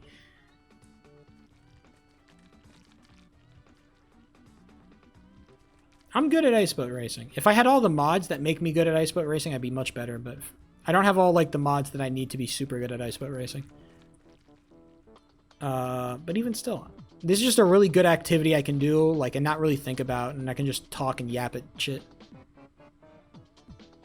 Good PC should be below 1K. I don't want to get like a good, because like Charles, I don't want to flex, but I know I got money, or I have enough money that I'm confident at like blowing like a couple thousand on a good PC.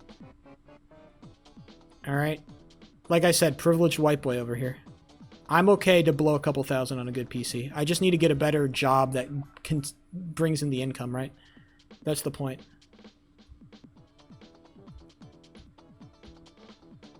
Fucking brat. I'm not.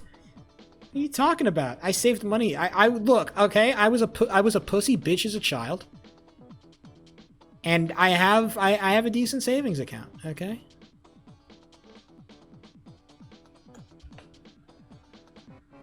A good PC? Yeah, okay. Sorry, I'll rephrase. A really good PC.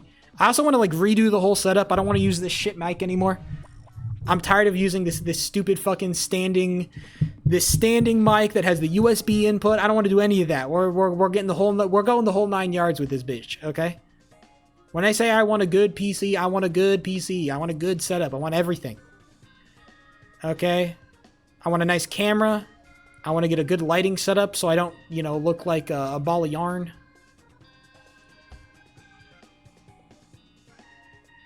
I'm not building my own PC. I'll buy it. I'll pay the upcharge. I don't care. I'm not building shit. My brother in Christ, no thank you. I'll buy my PC. How many years of warranty do I have? Great. I'll call you if there's problems. Solve it for me.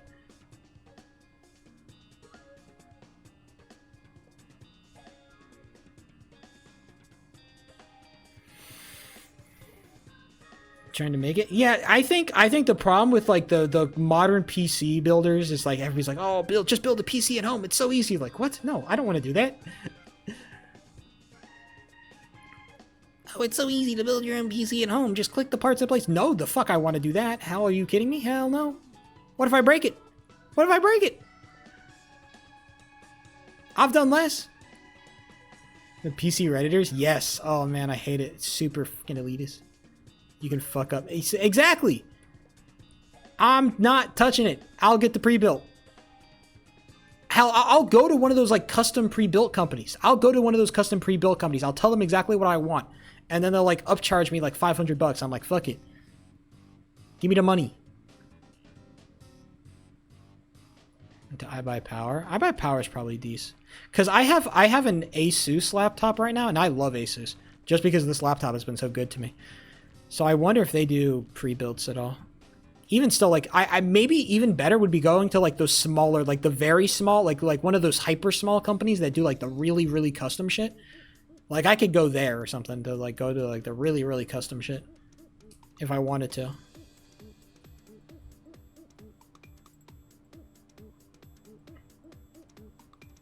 I buy power my favorite CSGO team. Don't they suck dick and balls for, like, a while? When's the last time I buy power has been any kinds of decent at CSGO, bro?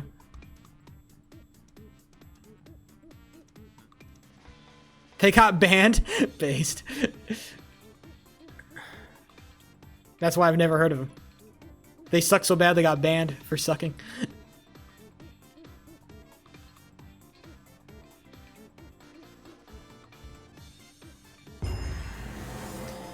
Screen broke. This is like me having a DS as a kid. Oh, I could get a gold medal if I go 0.6 seconds faster, which I can do.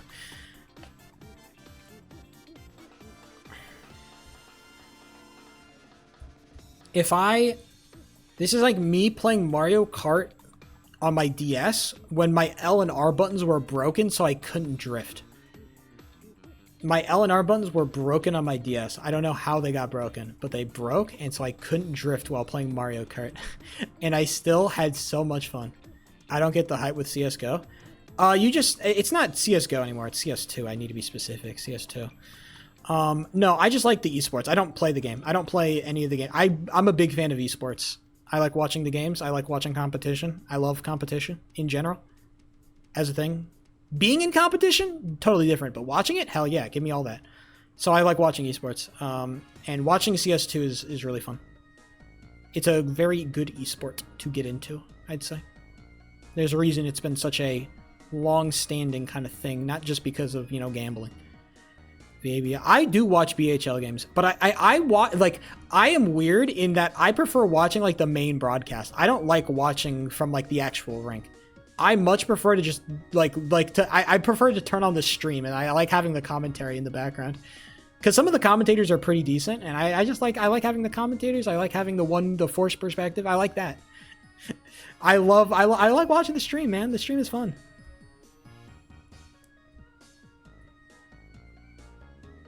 Much better. I try to watch VFL, though the VFL streams suck so much. I hate watching the VFL. They do not have the same production quality as the BHL. I hate the VFL. I hate watching the VFL. They fucking suck. Also, the game looks like 10x more boring, so when they stream it themselves. Oh yeah, okay, that's fine. But the game just for me, it looks 10x more boring, so it's like whatever. Oh shit, I'm not cooking.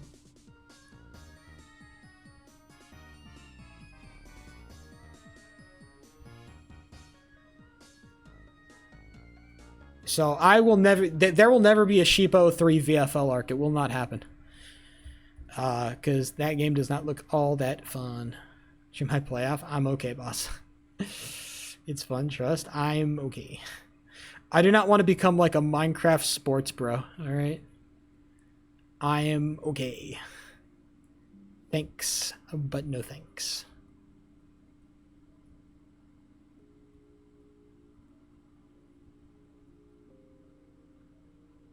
Did Kirk deserve it? We already did a fucking hour thing about Kirk, bro. I don't want to do this again. We're having a nice conversation about Minecraft sports and competition and watching esports. Wasn't here, though. You're just going to rage bait, Roses. I don't want to get into another rage bait sesh, all right? MJ already did that enough, all right? I'm all rage baited out. Okay? I can be serious. Hello, Mr. Boy Who Cried Wolf. Welcome back to the stream. Competitive? Yeah, I think that's the one thing with Minecraft sports that I find like very entertaining, as opposed to like traditional PvP. It feels like there's an actual like competition, like an actual competition with stakes and shit. I think that's cool. PvP is much more about like personal gain and like I can do this. Like I personally want to get better at this. It's like a personal journey. It's like sometimes I don't want it to be a personal journey. Sometimes I want to just be. Sometimes I want to be better. I want to be in a league and I want to be better than everybody. You know. I like the community part. I tend to keep my distance from a lot of the communities I participate in, just because I am like fucking 23. And so like if I feel like sometimes if I get too entrenched in any one community, it does feel like a little weird being as old as I am and being surrounded by so many young people. So I think it's more healthy for me to just keep a healthy amount of distance from any community I participate in, just for like safety reasons more than anything. And just also for like comfortability reasons. Oh, come on. Give me 0.6, give me 0.6, give me 0.6, give me 0.6, give me 0.6, give me 0.6. Yes. Maybe it's because I'm younger. No, it's not. I think it's just like when you're younger, it's a lot easier to engage in like these communities that are kind of primarily built off a lot of young people or more young people. It's a lot easier. When you get older, you have to be a little bit more careful about shit. I want to play some scrims. I don't know if there's any being held, but I'd like to play. I haven't played scrims on stream in a hot minute. Can we play Roblox? I played that for 3 hours last stream. I'm good, boss. I'm gonna get some people on. I haven't played scrims on stream in a hot minute, bro. I've been playing games on stream all the time, so I wasn't here. Sounds like a you problem, buddy boy. Can't help you with that one. The VODs do exist.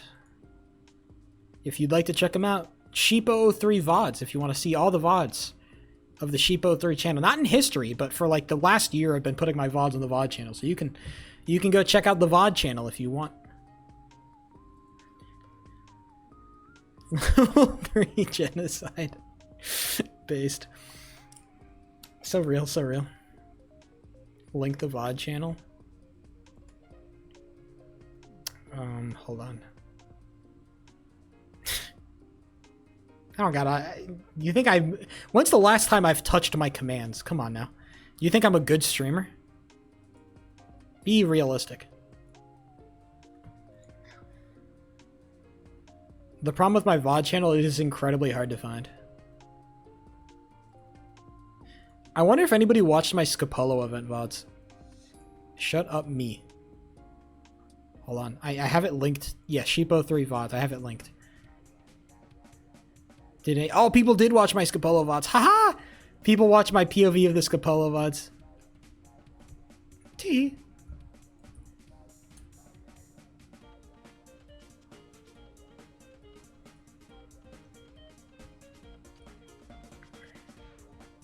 Look at that. There's a year's worth of VODs. You can see how little I've changed. You see how my face looks exactly the same? That's a sign, boys.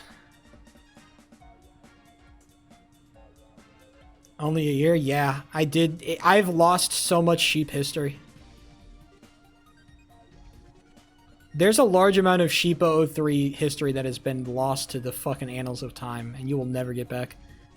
Currently beating Socks. Beat his ass, please. All that.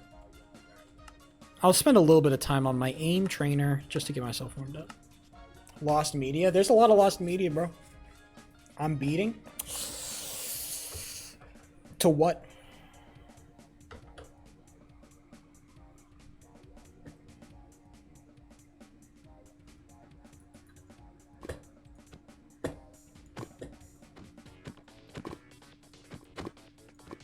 You? I don't buy that. Your beautiful face? I think I would be a detriment to your beating. That's my take. I don't think you could beat to me. I don't think it's possible. I think I'd be a detriment to your beating.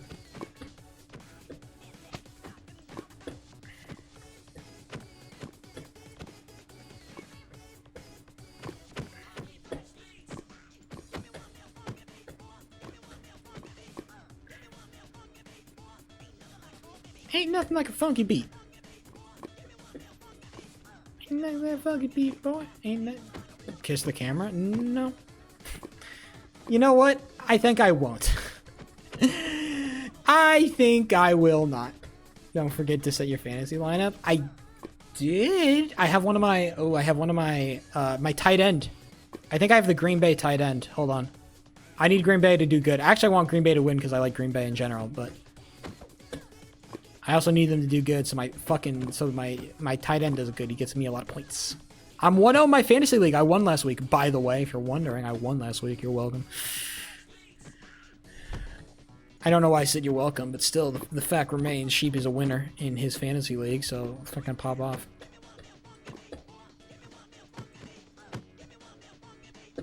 Let's see, who's playing? I got everybody on Sunday. I got my tight ends on Thursday. And then Justin Herbert, my freaking quarterback, is on Monday.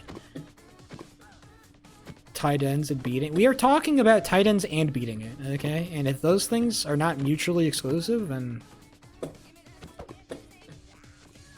I'm a monkey's uncle, I guess.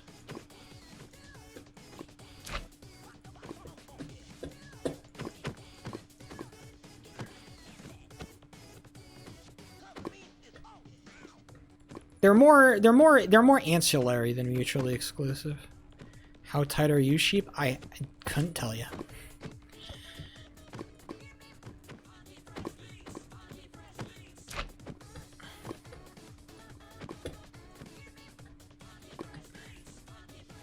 Could you check for us? Start digging in your butt, twin.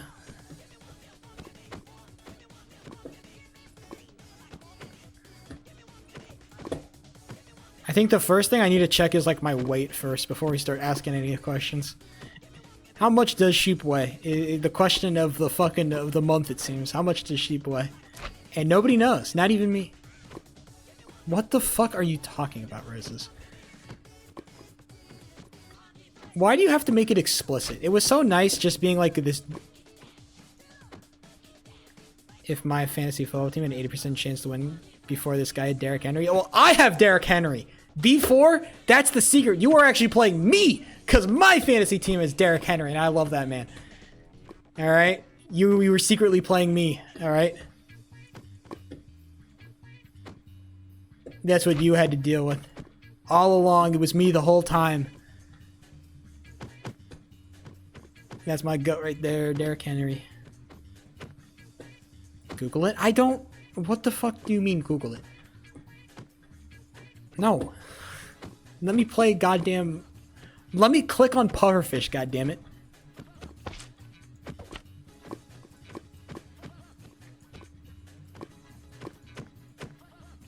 I don't know. Stop. It's so explicit now. It's so crass. It was so nice when it was like this kind of like implied assumption of the conversation. Why do you have to make it so explicit and crass? I don't want to get crass right now. I'm good. I'm actually I don't want to get crass. I can get crass. I don't want to get crass though. I'm good. I want to be nice and chill and calm and relaxed. I mean, I am fresh off watching the video of the uncensored video of poor old Charlie Kirk getting, you know, getting the old 1-2, and by the old 1-2 I mean shot. And that's a video and a half to watch, so I'm good. I think I'll leave it. I'll leave the crassness to another time because that video is not. I as being a part of the internet, you watch enough, you know, you come across a certain amount of gore on your time on the internet. Even me, who has done a pretty good job at avoiding the most of it, you do certainly come across a certain amount of gore in your time. And definitely the Charlie Kirk video is it's up there for sure, bro. It's like, yikes. Can I send you an edit for that video? No, actually, you can't. You can't. You can't send me an edit of Charlie Kirk getting fucking shot in the neck. No, you can't actually. You can't do that. Don't send that to me. Look, I never said you're not allowed to make jokes about Charlie Kirk's death. I hope that has never been my position. In fact, dark humor is for this exact purpose. Would you like to make a dark humorous joke? By golly, I've seen some funny ones. Okay? You're allowed to make dark humor about politically irrelevant topics. It's different when you start talking about what is politically effective and what is good and what is morally good, what is morally bad, what we should support, what we shouldn't support. All of that is like a much different conversation. But if you're talking about a joke, I don't give a shit. Go crazy.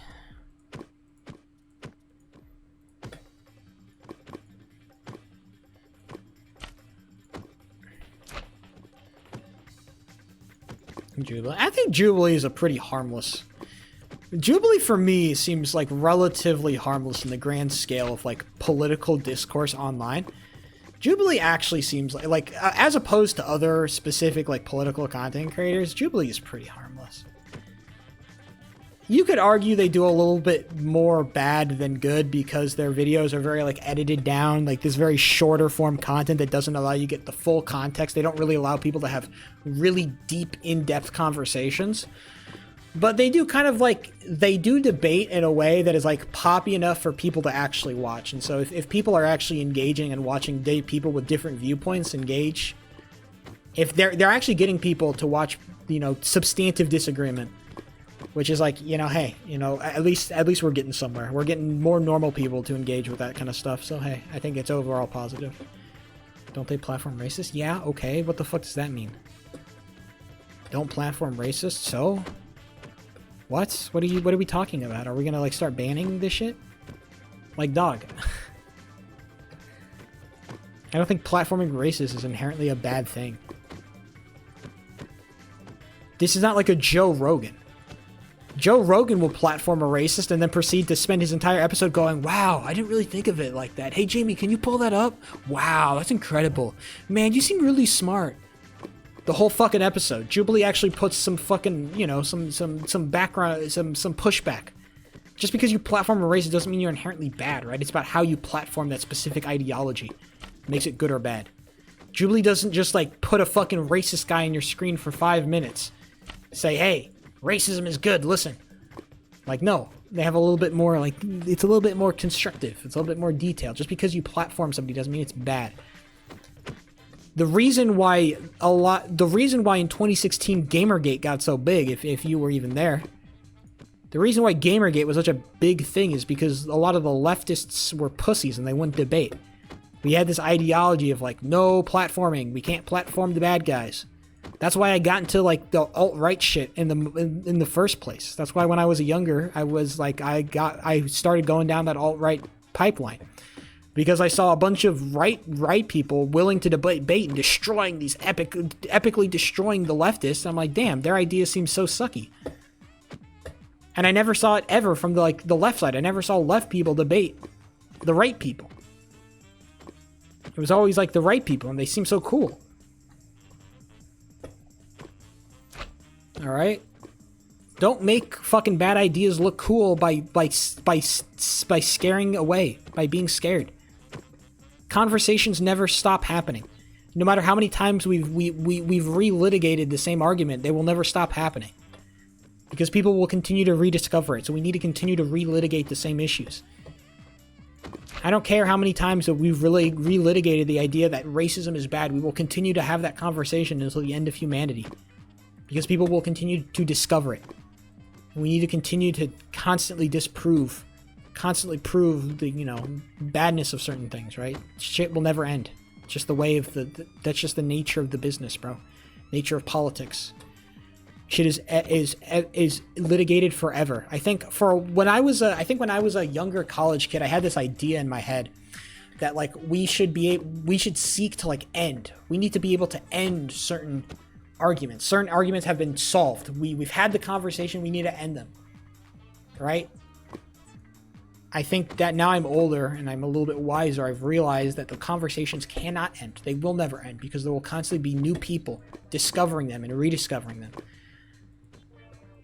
And we need to constantly have the infrastructure to be able to have those debates and arguments and conversations. So then the new people, the new generation can be informed and have and be kind of brought to the side that is, like, objectively correct in these issues. That's why we can never stop having these conversations. We need to constantly readapt it for a new audience. Should we ban protests? You know what? Yes. And we should also ban the mainstream media as well. Both, actually. And you know what? If you say something bad about the government, I think you should be taken away, but, like, secretly. If you say something bad about the government, they should like whisk you away in, like, a truck or something. But they shouldn't tell anybody, because then people would be scared. I think that we don't want people to be scared. Not killed. No, they shouldn't be killed. We'll never know what happened to them. We'll never know. They shouldn't be killed, but we'll never know what actually happened to them. They shouldn't be killed. No. Can we play Gary's mod? Do I look like Vanoss? Do you think Nestle should continue with child labor? Yes. Because I think that these children have been lazy for too fucking long, dude.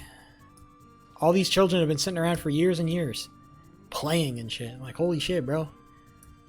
There's a reason why kids are so stupid. It's because they've never had to have a real job in their lives, bro. They go to work, they get a real job, they suddenly become 10 times more based, bro. I don't know, I'm just saying. I'm just saying. Boy, this shit dark humor is so tough. I know, exactly. Aren't I funny? Laugh. Oh, they're already holding a fucking queue. They got Nixes. Look how edgy I am, bro. Aren't I so edgy, guys? She played Dead by Daylight. I play Flee the Facility, thanks.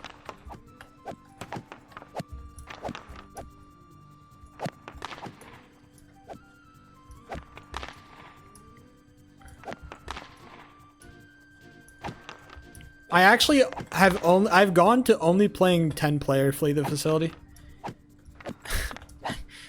I explicitly only play 10-player Flee the Facility now, just because they have more hunter abilities, and also I just think it's funner with 2 killers. Yeah, 10 player is just better. It has VC, true, but I don't really use VC. I've actually figured out, I've been fucking around with certain killer abilities, and I think just like, just use Seer, bro. Just use Seer. If I'm being dead ass, just use Seer. It's the only beast ability that's like worth. I'm too stupid for all the other ones. Hold on, B4, I'm coming.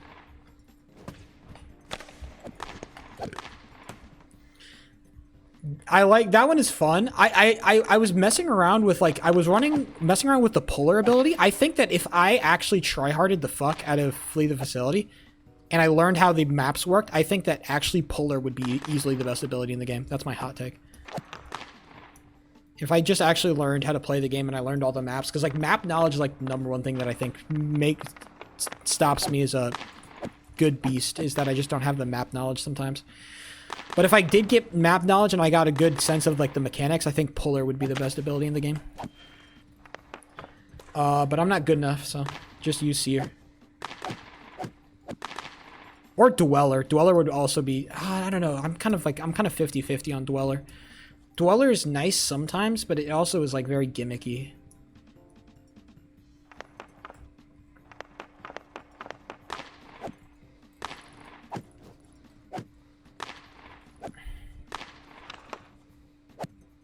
I didn't look at the meme, but I'm scared. I don't have my Discord notifications on, remember?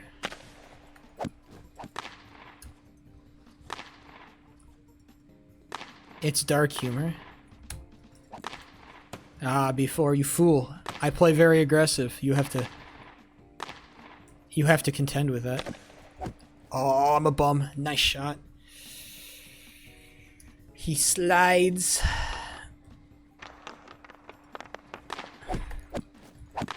That would have been a goal too. I knew exactly where he wanted to shoot. I just wasn't fast enough. I wasn't fast enough on the draw to get where I wanted to go.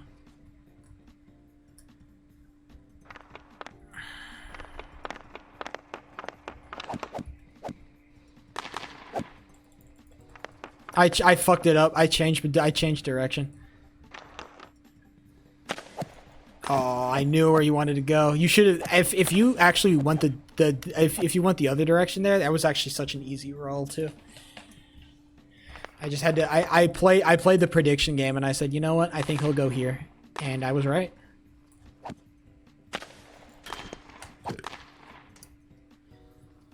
Played the prediction game and I won.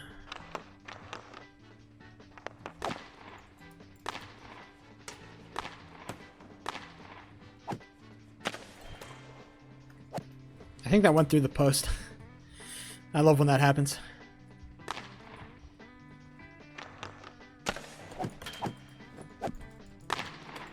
Oh no!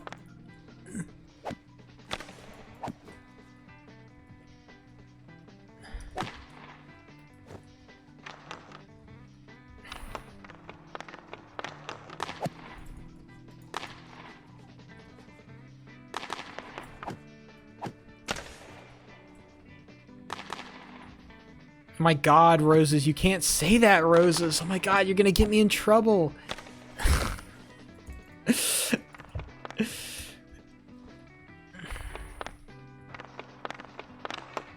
my god, you gotta stop. Don't tell mom. Okay. Okay, dog. Okay, dog. Alright, buddy. Alright, that's a conversation you need to have with yourself. Oh, he fucking saw me. I pushed out a little bit too far. I said, you know what? I tried to be cute. This is the sheep's try not to be cute show. Okay, I'm gonna stop being cute about shit. I'm just gonna play stuff like just textbook. I got cute with it. It's not good when I start getting cute. Play when I'm supposed to play.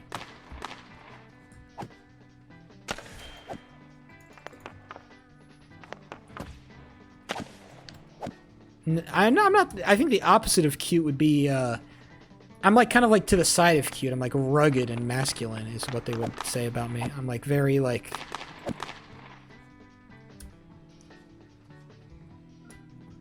Very like. What's a good word I'm looking for? Like. Kind of like gruff, like a gruff, but kind of like a. Brawny, yeah, I'd say so. Kind of like a lumberjack kind of. Coming back a little bit too fast. I don't know. I'm trying not to get caught in like the weird zone where like I can't like my body like I'm.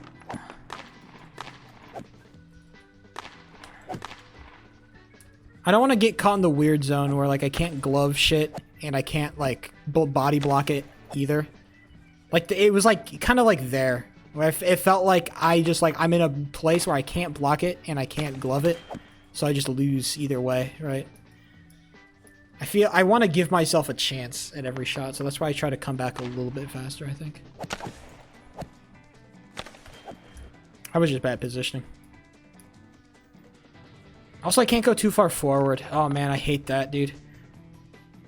The fact that I can't just get in somebody's face, oh my god, that's what a fucking, what a shit mechanic, dude. If I could just stand in somebody's face and just block every shot, god, I'd do that all the fucking time, dude.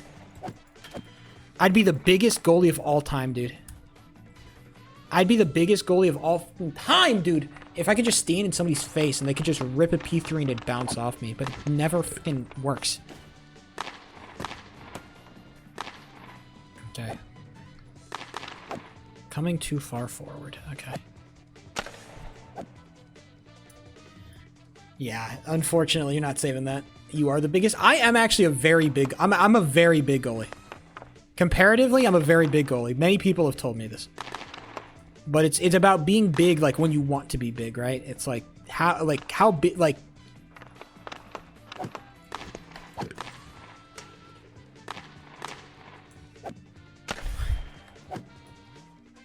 See, that's just not savable. I guess it is savable, but I gotta be good. Or like really good, or like really lucky, one or the other. See, I made my intentions clear too early there. Look at that. I thought I said I know where you want to go, and the reality is I didn't know where he wanted to go. And so he saw that and he was able to adjust, and I should have slid there. I should have been able to read the adjustment, I think. Like, when he starts going here, I just need to hit, like, a little, like, a cutesy slide, like a Demoni slide. I need to hit a Demoni slide.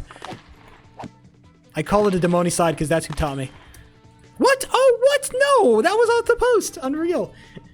I need to hit a fucking Demoni slide there. Just like the little... one of those.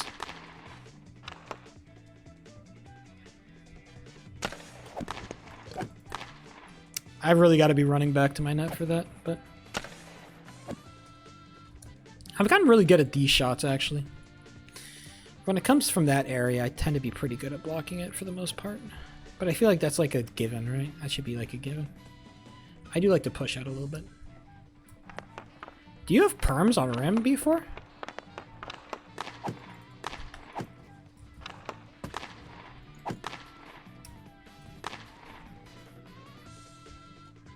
Looky here. I don't know, maybe? Why are you asking for fucking skaters if you don't have perms? You should probably check B4. You should probably check that out. I can... Okay, great. Yeah, we got perms. Awesome. Oh, do we not have AI? I can start a game if you need me to. We might need an AI goaltender. Or Nyx just comes in and saves.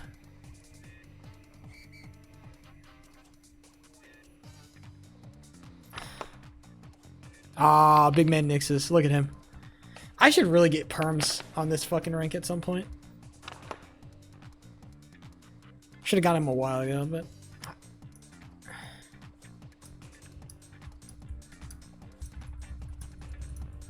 We got B4 Ilgert against the fucking... The Detroit Flamingo boys that are playing very soon. On Monday, I believe. I think I'll try to cast that game if I can get to it. I would like to cast that game. That's going to be a fun game. I fully believe in the might of... Oh, wow. I can't glove that. Yikes. Okay. Bad start. Not a good start for the Sheepster. That's awful. Actually, you should really glove that.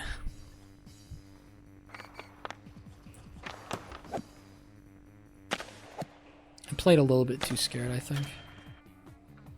B4 almost ripped a fat one there.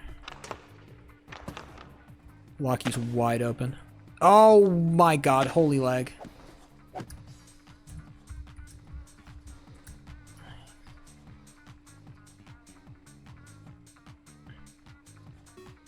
I lagged the fuck out there. I would have blocked that too, I think, but I was trolling. And also they left Lockie wide open, bro. That's bad.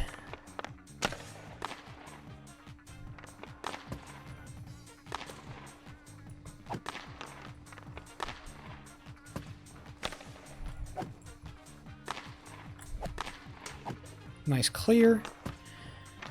Okay, I gotta lock in because they're 2 for 2 and I'm not playing hot. It's okay though. Not the end of the... Okay. Now we're just punching motherfuckers. Oh, come on, before. Rip it! Rip it! Ah.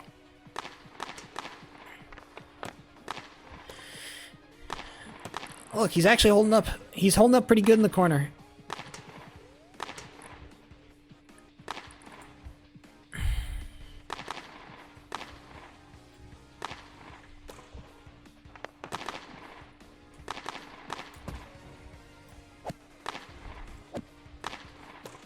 I think I was where I wanted to be.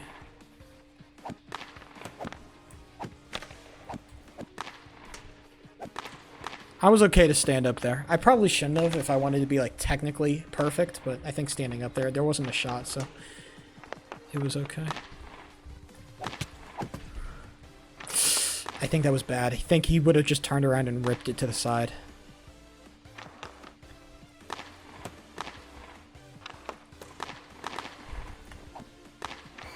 Oof, offsides. That's a call.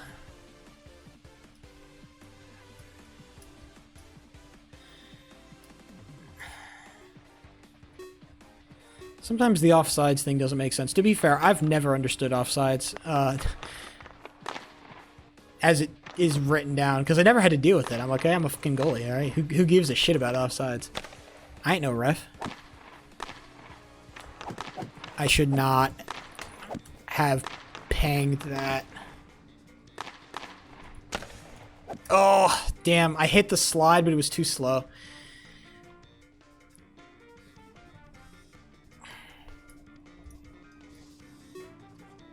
I was in P2 as well. I hit the slide. It was just slow.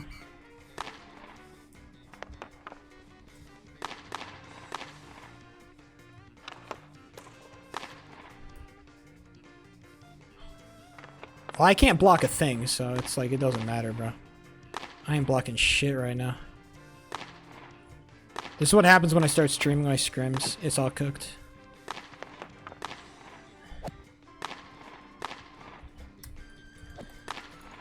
Man, and I didn't even go far enough out to grab that either. That's so crazy. Oh my god, I can't even go far out to grab that. Okay, well, if he's just gonna rip a fat one off my post, it's like... That was never gonna go in. Oh my god, where's the shot? Where's the shot? Where's the shot? I played like a baby there. I was so scared.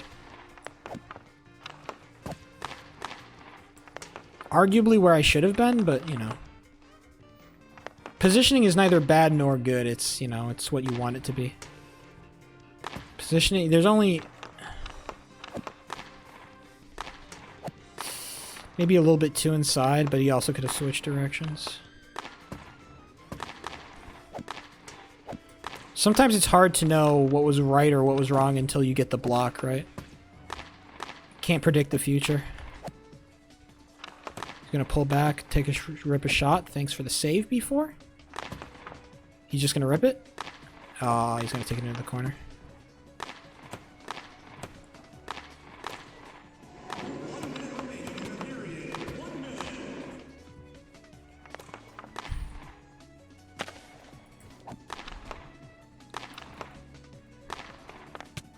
What are we doing? Jesus. I'm okay with that.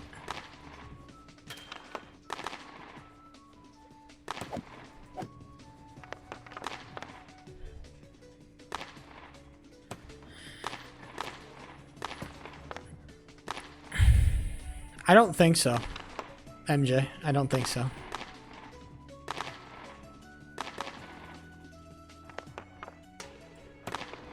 I'm just trying to commentate my thoughts, right? It was probably still a goal if you wanted it. I tried to hit a slide. I tried to hit a Demoni slide, but I think it was just too slow. I hit a Demoni slide, but it was slow and ugly and gross and weird. He probably still would have gotten it.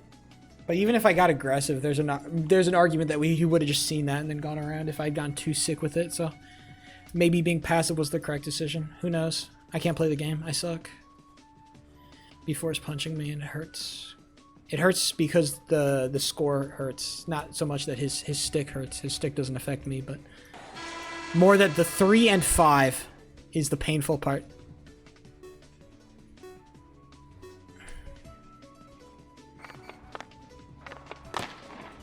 He's gonna... Oh, I thought Lockie was just gonna go after it and rip it. You're a bad person. It is really modern day, isn't it? Save it. Thank you. Lockie loves his fucking... Oh, come on, before rip that bitch. Okay, well. That's one way to rip that bitch, I guess. No! I wasn't in B2! Fuck! Sorry, I didn't go in. I'm sorry. I fucking am actually so ass. I wasn't in B2. I didn't know. Fuck. Oh, Jesus. I can't block shit, bro. Okay.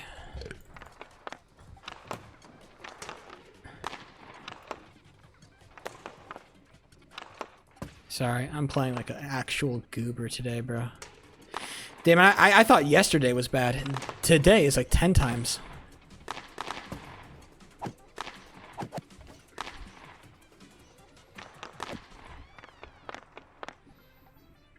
I feel like I feel so stiff today. I don't know. I feel like I'm just not moving as much as I want to. I feel so slow.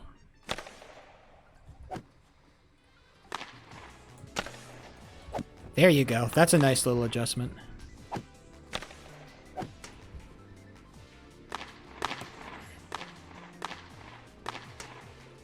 Don't? Damn, bro. He can't be worse than I am.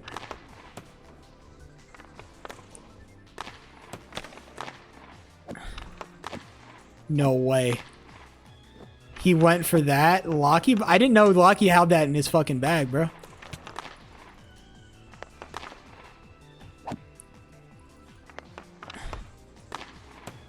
I didn't know Lockie had that like that, bro. Hold on. Who gave Lockie tech?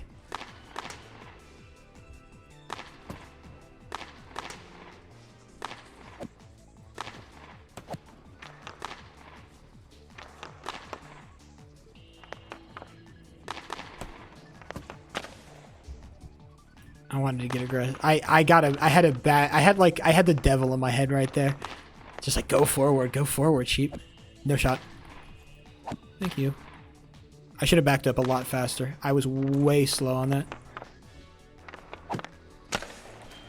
Ah, fuck. No way to block that. You just gotta glove it. Fuck, dude. You just gotta fucking snag that, and I can't snag it. Damn it. I hate that. Holy shit. Just because Protein Shake can't play defense? I don't get caught twice. I stay in P2.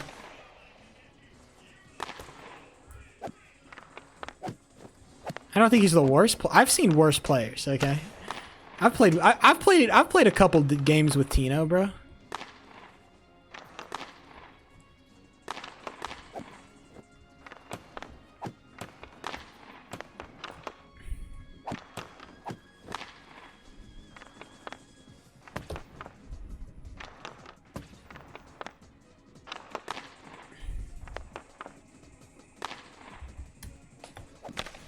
I got too aggressive. Yeah, I think he. Yeah, Red Heart's P3. It goes through me. I got goofy with it. Nah, I can't play.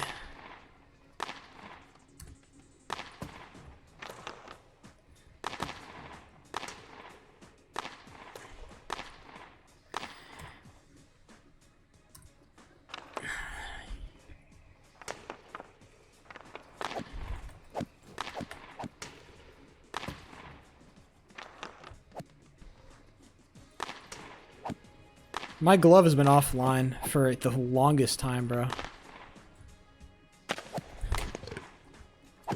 Thank you.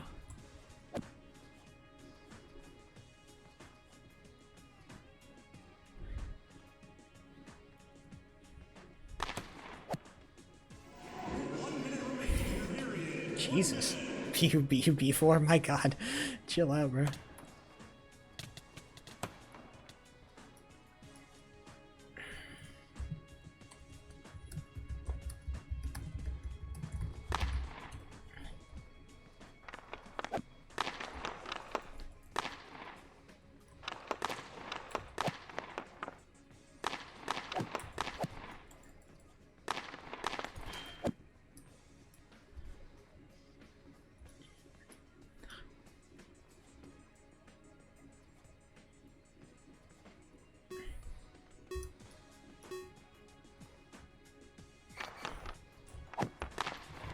Ah, shit. The fuck am I supposed to do? I suck. God, that's so frustrating. Gosh, that is so frustrating.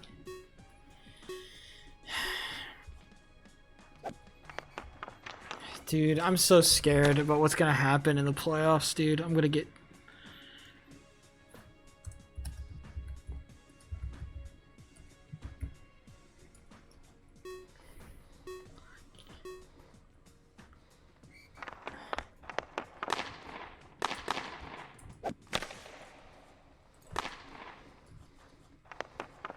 Probably should have let him take that. They aren't touching. Bro, you're playing against socks and fucking sticks, bro. I'm sorry, Peachy Paw and Locky can play defense, but these two are getting smoked on offense. Like, respectfully, Peachy Paw and Locky are both really good players, and they're a really good line. They are not beating sticks and socks, bro. Oh, Jesus Christ, I'm getting cooked. Are bricks? Hey, you don't know. B4? Mr. No fucking defense? So, Mr. No defense B4? Mr. I won't play defense B4 I've scored? Like, holy shit. Let's calm down.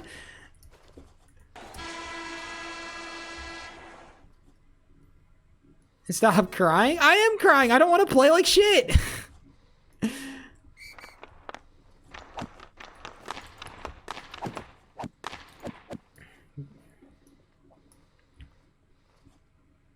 I got my Jude skin. How about you tell Jude to get the fuck online? Tell him to practice a little. Yeah, I suck, Nixes. Alright, I want to hear it. It wasn't a hot game for me. Let's QB City. Let's actually do that. Let's QB City. I would like to do that, actually.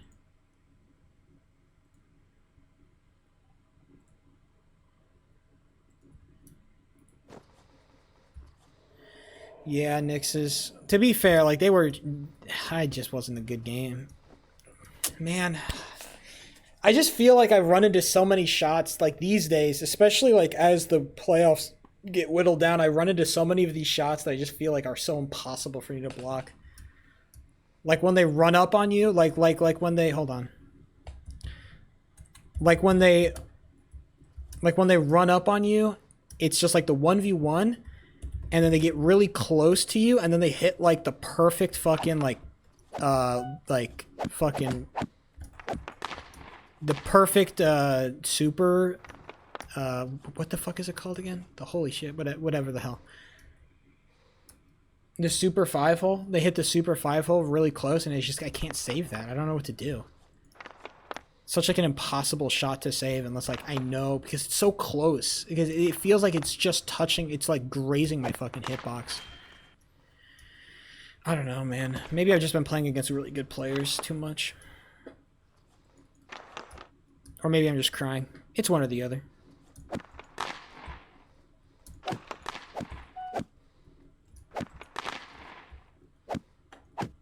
Can I...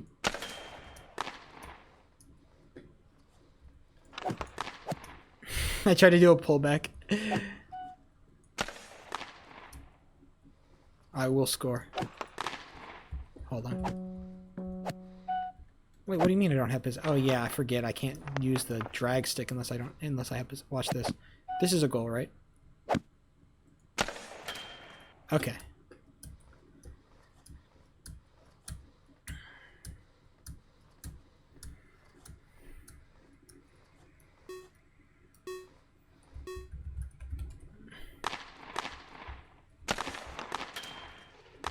$60 in goal? When did 60 start playing goal?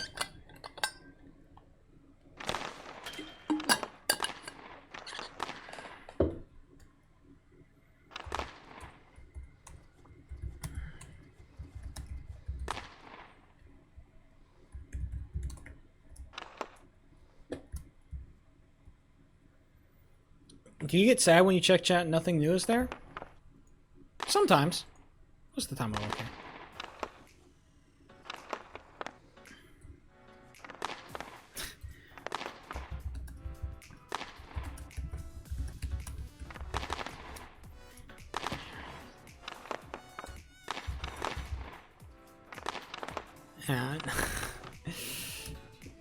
I'm not trying to steal 60.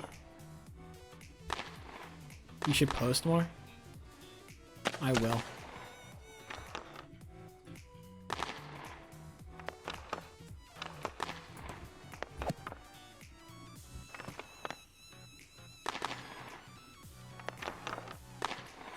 Goal! At least I scored.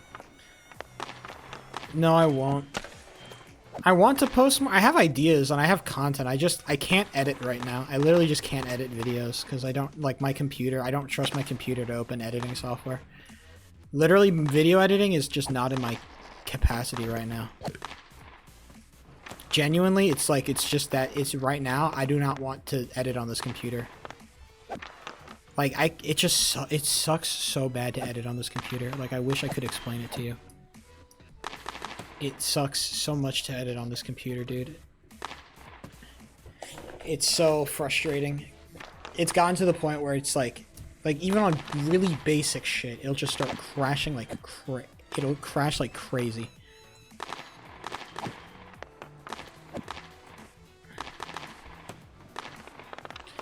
It'll crash like crazy. It'll just start crashing and just like stopping the editing software. When did 60 get so techie? Like, oh man, it's so awful.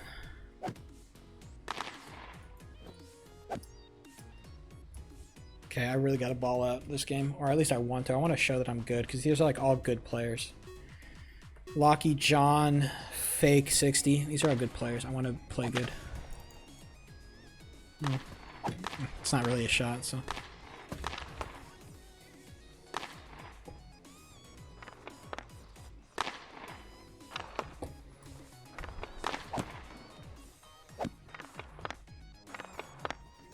I feel like I'm so exploitable as a goalie. I don't know. I hate feeling like that. Oh.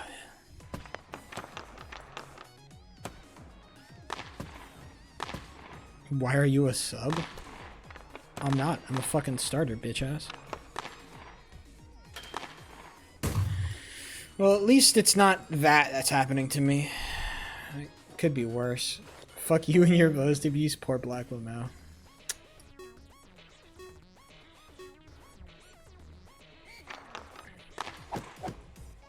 If there's one thing I'm good at, it's not bitching and moaning about getting post abused. Although I don't like it, I always make sure it's a skill issue as opposed to a...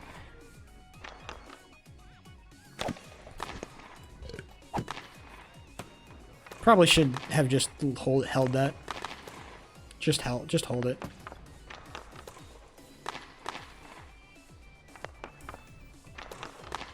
Nice moves by 60.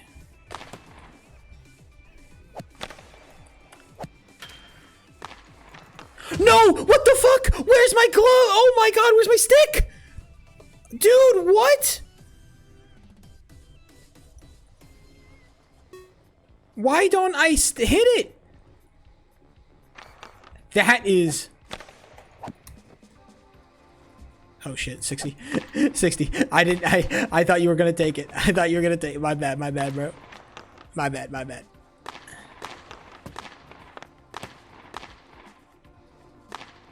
Oh, it's such a frustrating goal to let in, because it should not have happened. Okay, well, they're just gonna put it back.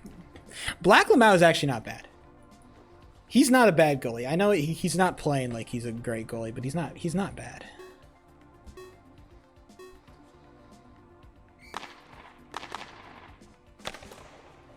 I know it looks like he's getting shit on, but I promise you. He played decent in his one game that he played as goalie.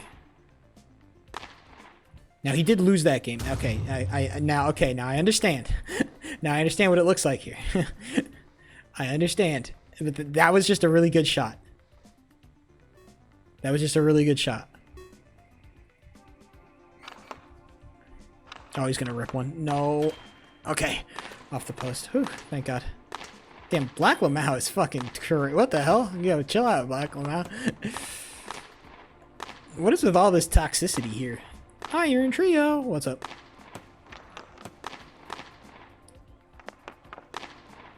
Yikes, come on. Oh, nice clear.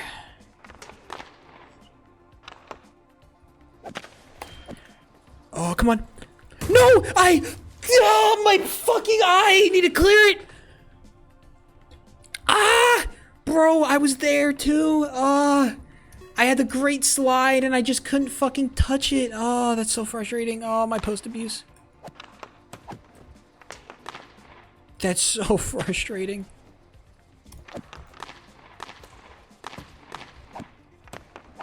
Oh, that's so frustrating.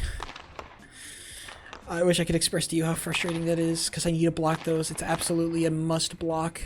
The post abuse, dude. Because that's going to happen on playoffs. That's going to happen. I just can't block shit. I'm 2-3. I suck. I tore my ACL. Jesus Christ, Iron Trio. Are you going to fucking... You're not going to be okay. Well, you might be okay, but in like a year.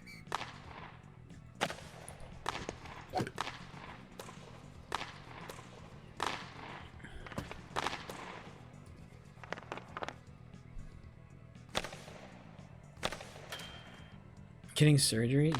Oh, what a fucking save. Nice save. Black Lamau hits those. Yeah, no more football season for sure. ACL's kind of a gnarly shit to fucking... ACL is gnarly. Life of the overthinking goalie. Well, it doesn't help that I'm on stream, definitely. At least during games, I can justify being silent and focused. I'm still kind of in I'm half in content mode, so it's certainly not helpful. Oh, what a pullback. If he found that shot, I would have been a fucking little bitch. Maybe a little bit too aggressive, but honestly, it's neither here nor there.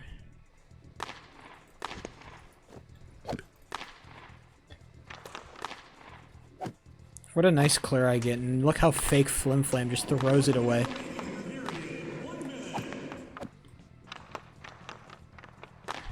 Hey, I'm doing slightly better than I was last game. I was 3-5 last game. Now I'm 2-5. This is huge for me.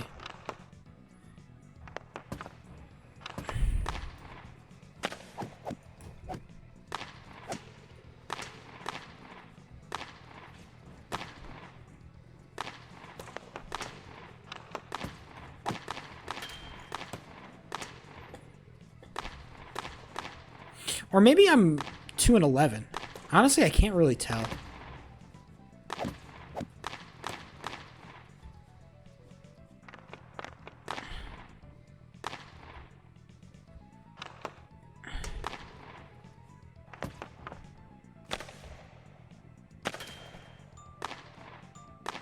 That doesn't count as a shot? That's crazy. Well, I'm the one who's only been scored on twice, so that means 11 shots must have gone off me. 11? That doesn't seem right. Have they scored 4 goals on me? That doesn't seem right. I feel like there's only been 2, no? Have they took 11 shots? That seems a little bit... I don't feel like there's been 11 shots.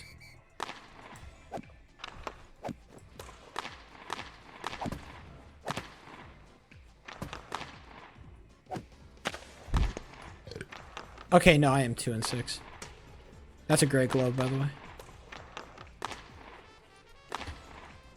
Damn, John Juga just gets booted. Arguably on puck. This is why I'm not a ref.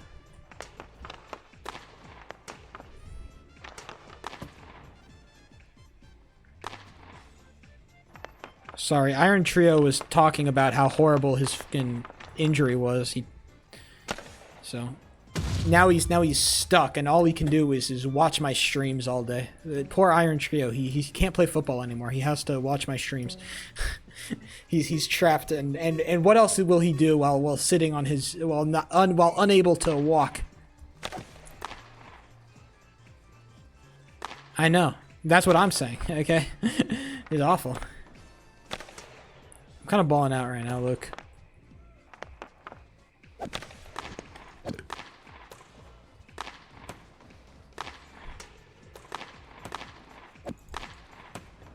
Do you gangbang? As in, like, what do you mean by that? What do you mean by all that? Did you just rip it into fucking 60s the legs?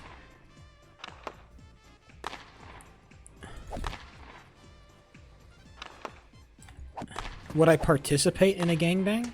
Or do I, like, do I do gang-related activities? Do I participate in gang-related activities? I'd be outside with my gang. I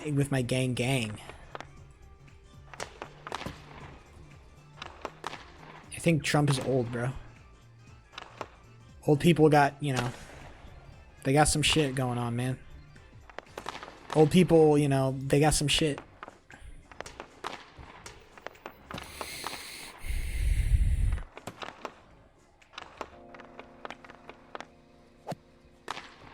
I think I'd enjoy my food more if I had more salsa.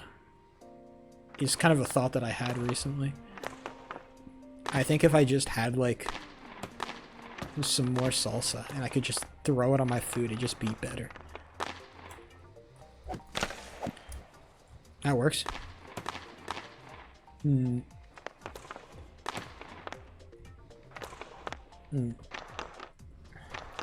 Wait, hold on. I thought MJ was saying no to the salsa. Nice clear. Thank you. Hold on. I want to look at the question, but I'm too focused. Oh, God damn it. Get it out of my fucking zone, dude. I can't fucking focus on this question. Get it out of my zone, bro. Okay, hold on. Is sex with a vampire necrophilia? I mean, does it matter? I guess I don't know if it's technically. I think necrophilia, like maybe the technically maybe, but I think that it's like it's like it is something else. Like I think it is morally something different, right? Like I don't like. Like, if the thing that you're having sex with has, like, its own, like, thoughts and emotions and feelings and, like, human conscious experience, I think that's, like, I think it's something meaningfully different from necrophilia, right? Because the thing with the corpse is that it's, like, it is inanimate. It's not a person anymore. It's a body, right? It's not a person. Is said vampire bad? Like as in bad as in, like, morally good, or like a baddie?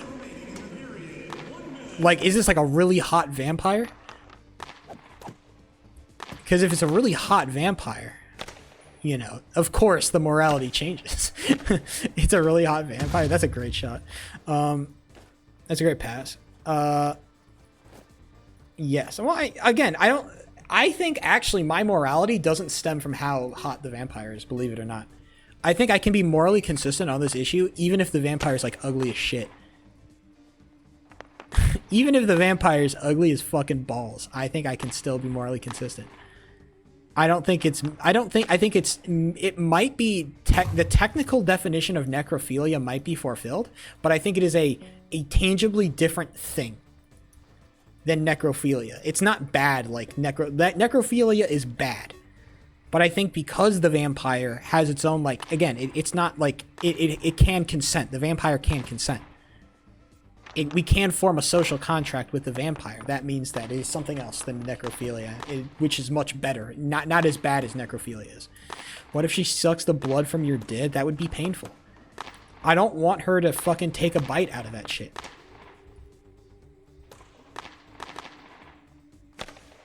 That would be painful, I think. I don't want her to chomp on that shit like a cookie, dog.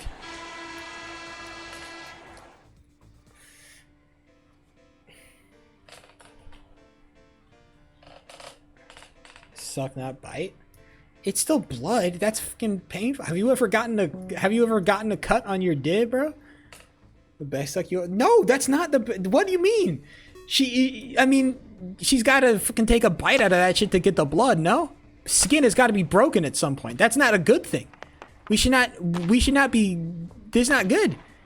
It would burst like a jellyfish. I don't know if that is how it would work. But the facts are, I would much prefer that a vampire sucks blood from my neck as opposed to my dick. I would prefer it if they didn't suck blood from my dick. I think that would be more painful. I think it would be more painful if they suck blood from my dick. From the neck is kinky, and from the dick isn't. That's just business. No. It's just business as usual, you know? As we all agree.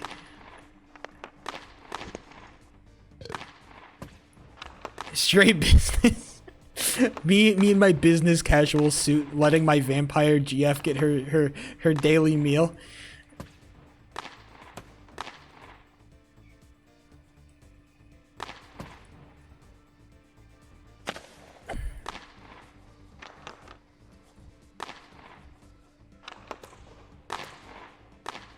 From the tit? I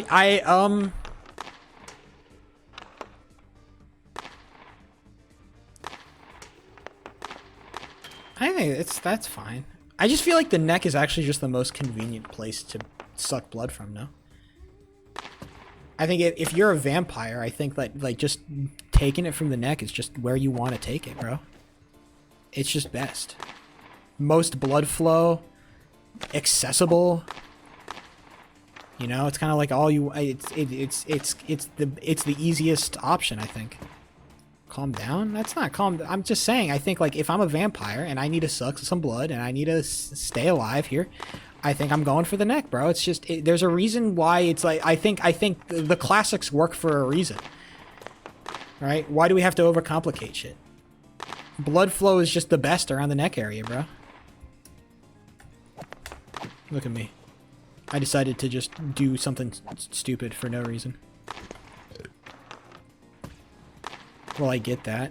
Well, look, if I'm a vampire and I'm trying to get a little bit kinky with it, I think definitely you can experiment. But for the most part, I'm not trying to experiment, my brother. I'm trying to, you know, I'm trying to get down to the, I'm trying to eat at some point, right? I'm not trying to play with my food type shit. I'm trying to, you know, just get it in there. Hello, Lil Teasy. You walked into a hell of a conversation. Lol, teasy. I forgot to do my thing. From the feet? Oh. I'm not into feet like that. I'm not into feet like that.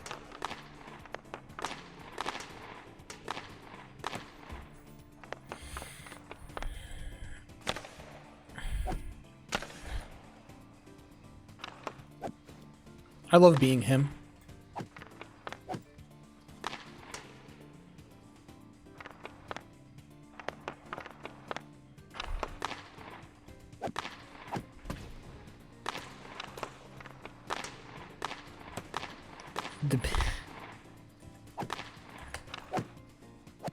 Damn, DeBrando with the fucking expert crouch right there.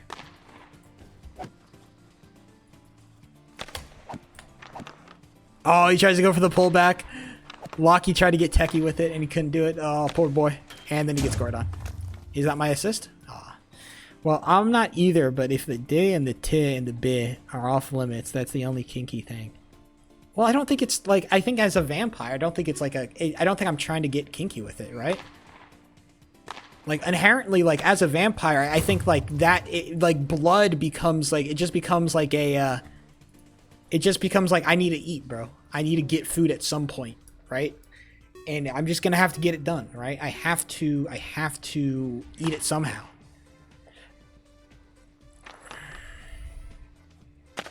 Like, just because, like, not, like, just because you're holding, like, not everything has to be, like, sexually charged or, like, kinky or anything, right? Some, like we can touch each other in ways that are not, like, sexually charged or kinky or anything, right?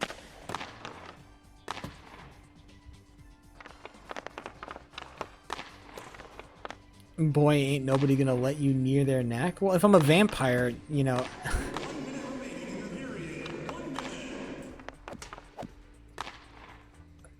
I guess it depends what kind of vampire society. If I'm a consensual vampire, then, you know, I'd have to be a little... I'd have to ask, right? But if I was a non-consensual vampire, as vampires traditionally are, they're not big on consent. Definitely the game changes for sure. Did Brando just try to rip a shot from there?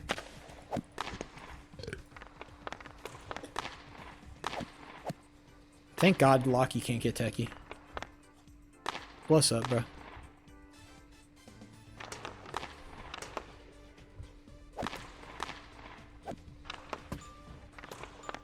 When they suck. That's true. They might get that HIV blood, bro.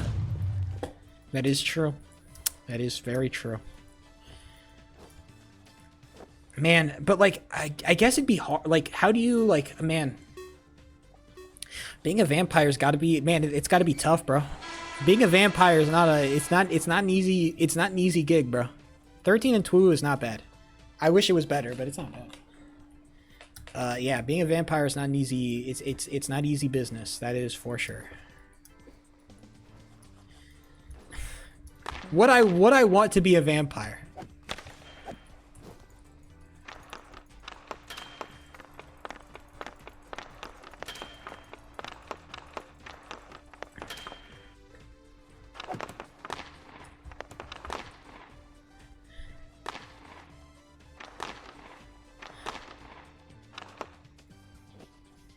Fun, exactly. I don't think anybody wants to be a vampire, bro. Even if you do live for 1,000 years, bro.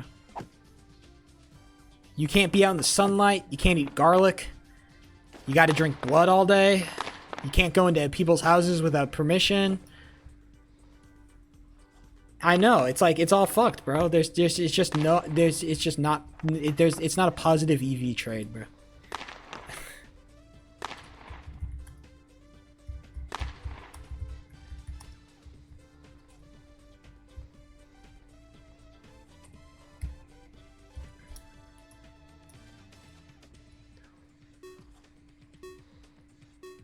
Damn. Damn, it's a 1v fucking... They got Fall Guys? What the fuck? Damn, Black Lamel's gone. Never mind. I would only do it for aura. Are you that deficient in aura? MJ, or it's not. Maybe the problem is not that you're deficient, but you want more. Oh no, yes. Oh damn. Okay, maybe you are deficient in aura. I didn't realize MJ was a word deficient, bro.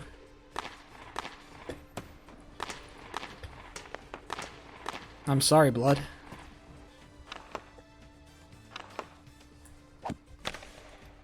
Oh, I thought I was covering. The Huzz caught me playing gacha games. What were you like playing like at fucking like between periods or something, and like some girls like, what are you doing? Hey MJ, what are you doing? And then you had to like and you like you know you can't say nothing. Like if you say nothing it'd be weird. But if you say like if you explain it, it'd be weird anyway. Oh man. It's like getting caught watching porn.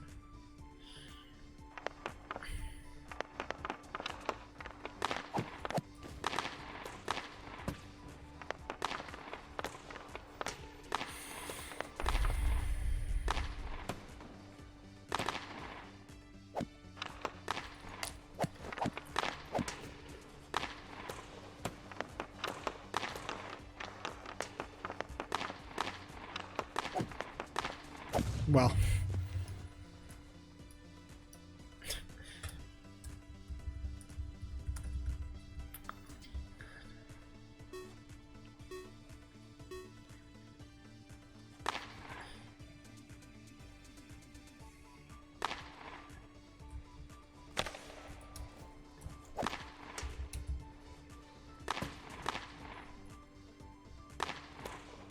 mom.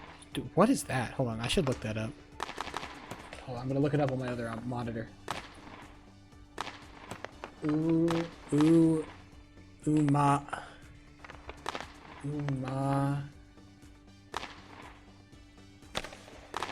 Mouse.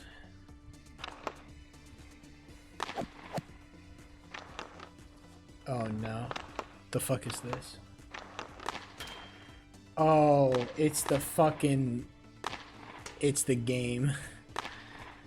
Oof.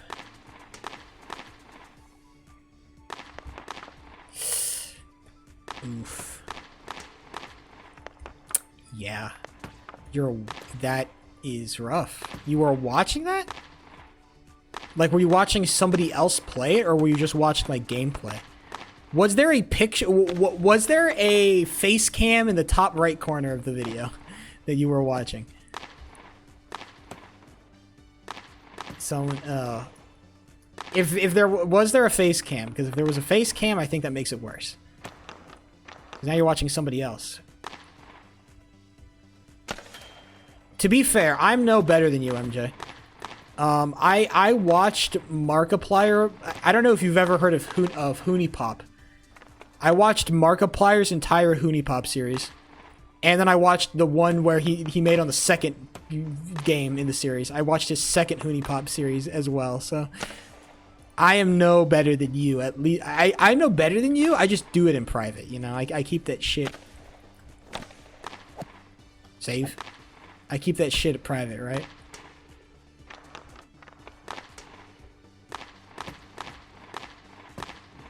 If you're wondering, HuniePop is a Connect 3 game that is also about dating and also sex. It is a little bit porny. And by a little bit, I mean it's porny. Explicitly so.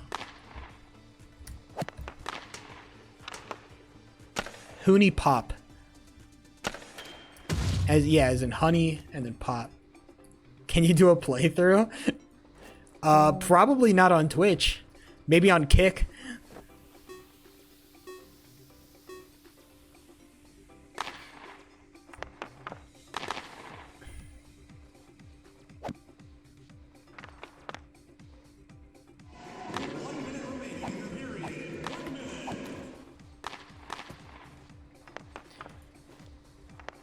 Golly, man, I did watch it. To be fair, it's Markiplier, but also to be fair, it's not good. It's not a thing that, look, it was fun to watch Markiplier play through it, but again, like I said, I keep that shit on the low. I didn't do it in public. I wasn't out here in a public area doing that shit. Okay. Lady with oh yeah, of course, it's the classic MJ. Come on.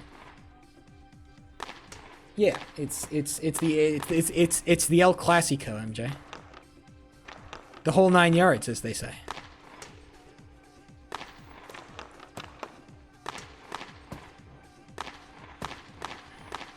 Big boobs. Oh, Zombie Magikarp's online.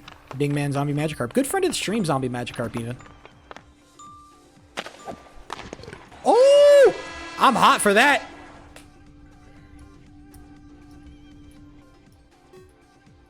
I'm hot for that. 60 gassed me up. That's a save and a half, by the way. Do you like big boobs, Roses?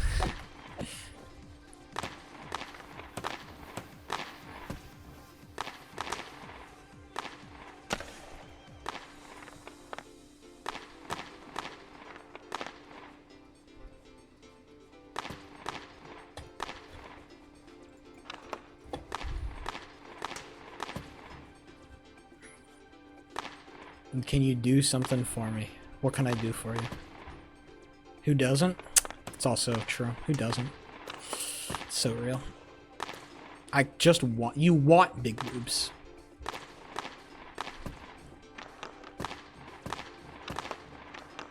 I feel like big boobs in practice are just a lot more annoying to have, though. That's the problem, right?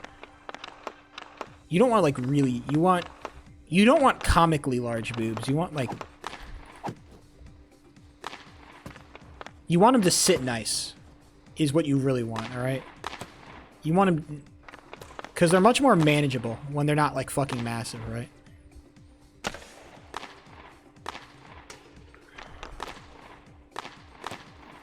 It depict the struggles of big boobs. No, because the problem, it wouldn't be... that's not hot. No, what teenage boy would want to buy something like that?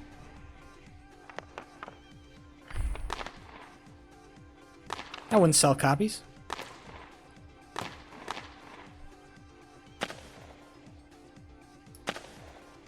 Oh, he is in Boston. That is the brand. That is the DeBrando. I should really end stream at some point. MJ, what's the next manga? Oh, I guess it's not manga. I need to watch a. I need to watch an anime. I need to finish this stupid Okay, you know what? I'm actually gonna put in some progress to finish this manga that I'm currently on. I'm gonna finish up with Yoran Host Club because I will finally finish up on it, and then I will watch an anime as opposed to read a manga. I will watch, and I will give the choice, the very important choice, of what I should watch.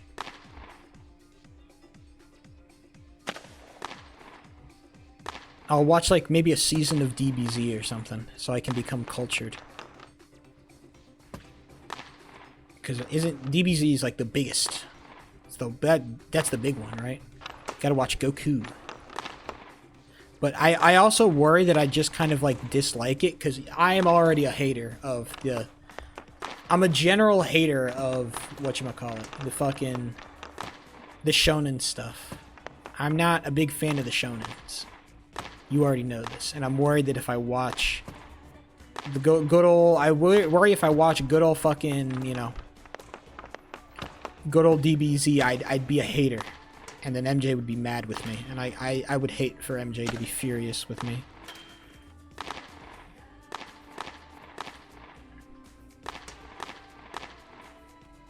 Oh, rip that shot. Well, MJ would be furious. He'd say, "Sheep, how could you do this?" A DBZ hater, and then he'll never watch my streams again. And then I'm just down a viewer.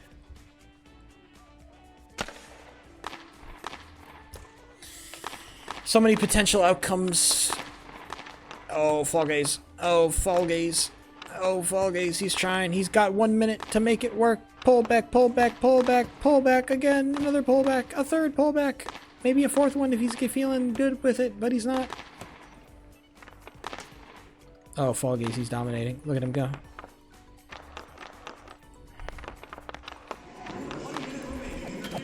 Oh, thank God he can't shoot. No, he does the double? That's so crazy. Not even Styx does the double. He did the double, bro. Not even Styx does the double.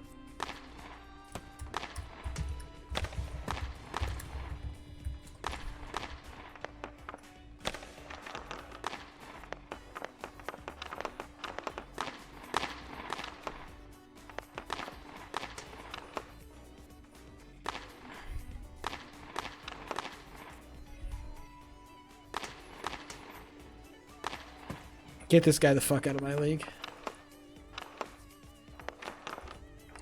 He's too techie for his own good.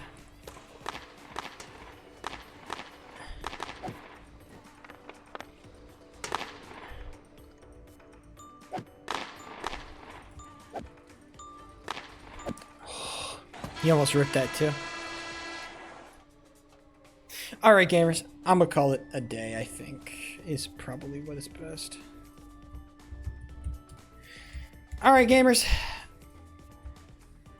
I'll be back on Saturday. I get my Friday off, finally. Holy shit, I get a Friday off. Apparently they're going to try to rerun that Scapolo event on Friday. I already left the Discord for whatever nation I'm in, the Hydra Discord, so I don't know what's happening, and I don't particularly care. As far as I'm concerned, I'm dead. Either way, it's been real, it's been fun, it's been real fun. I've got to get out of here. Talk to you gamers later. Peace. Bye.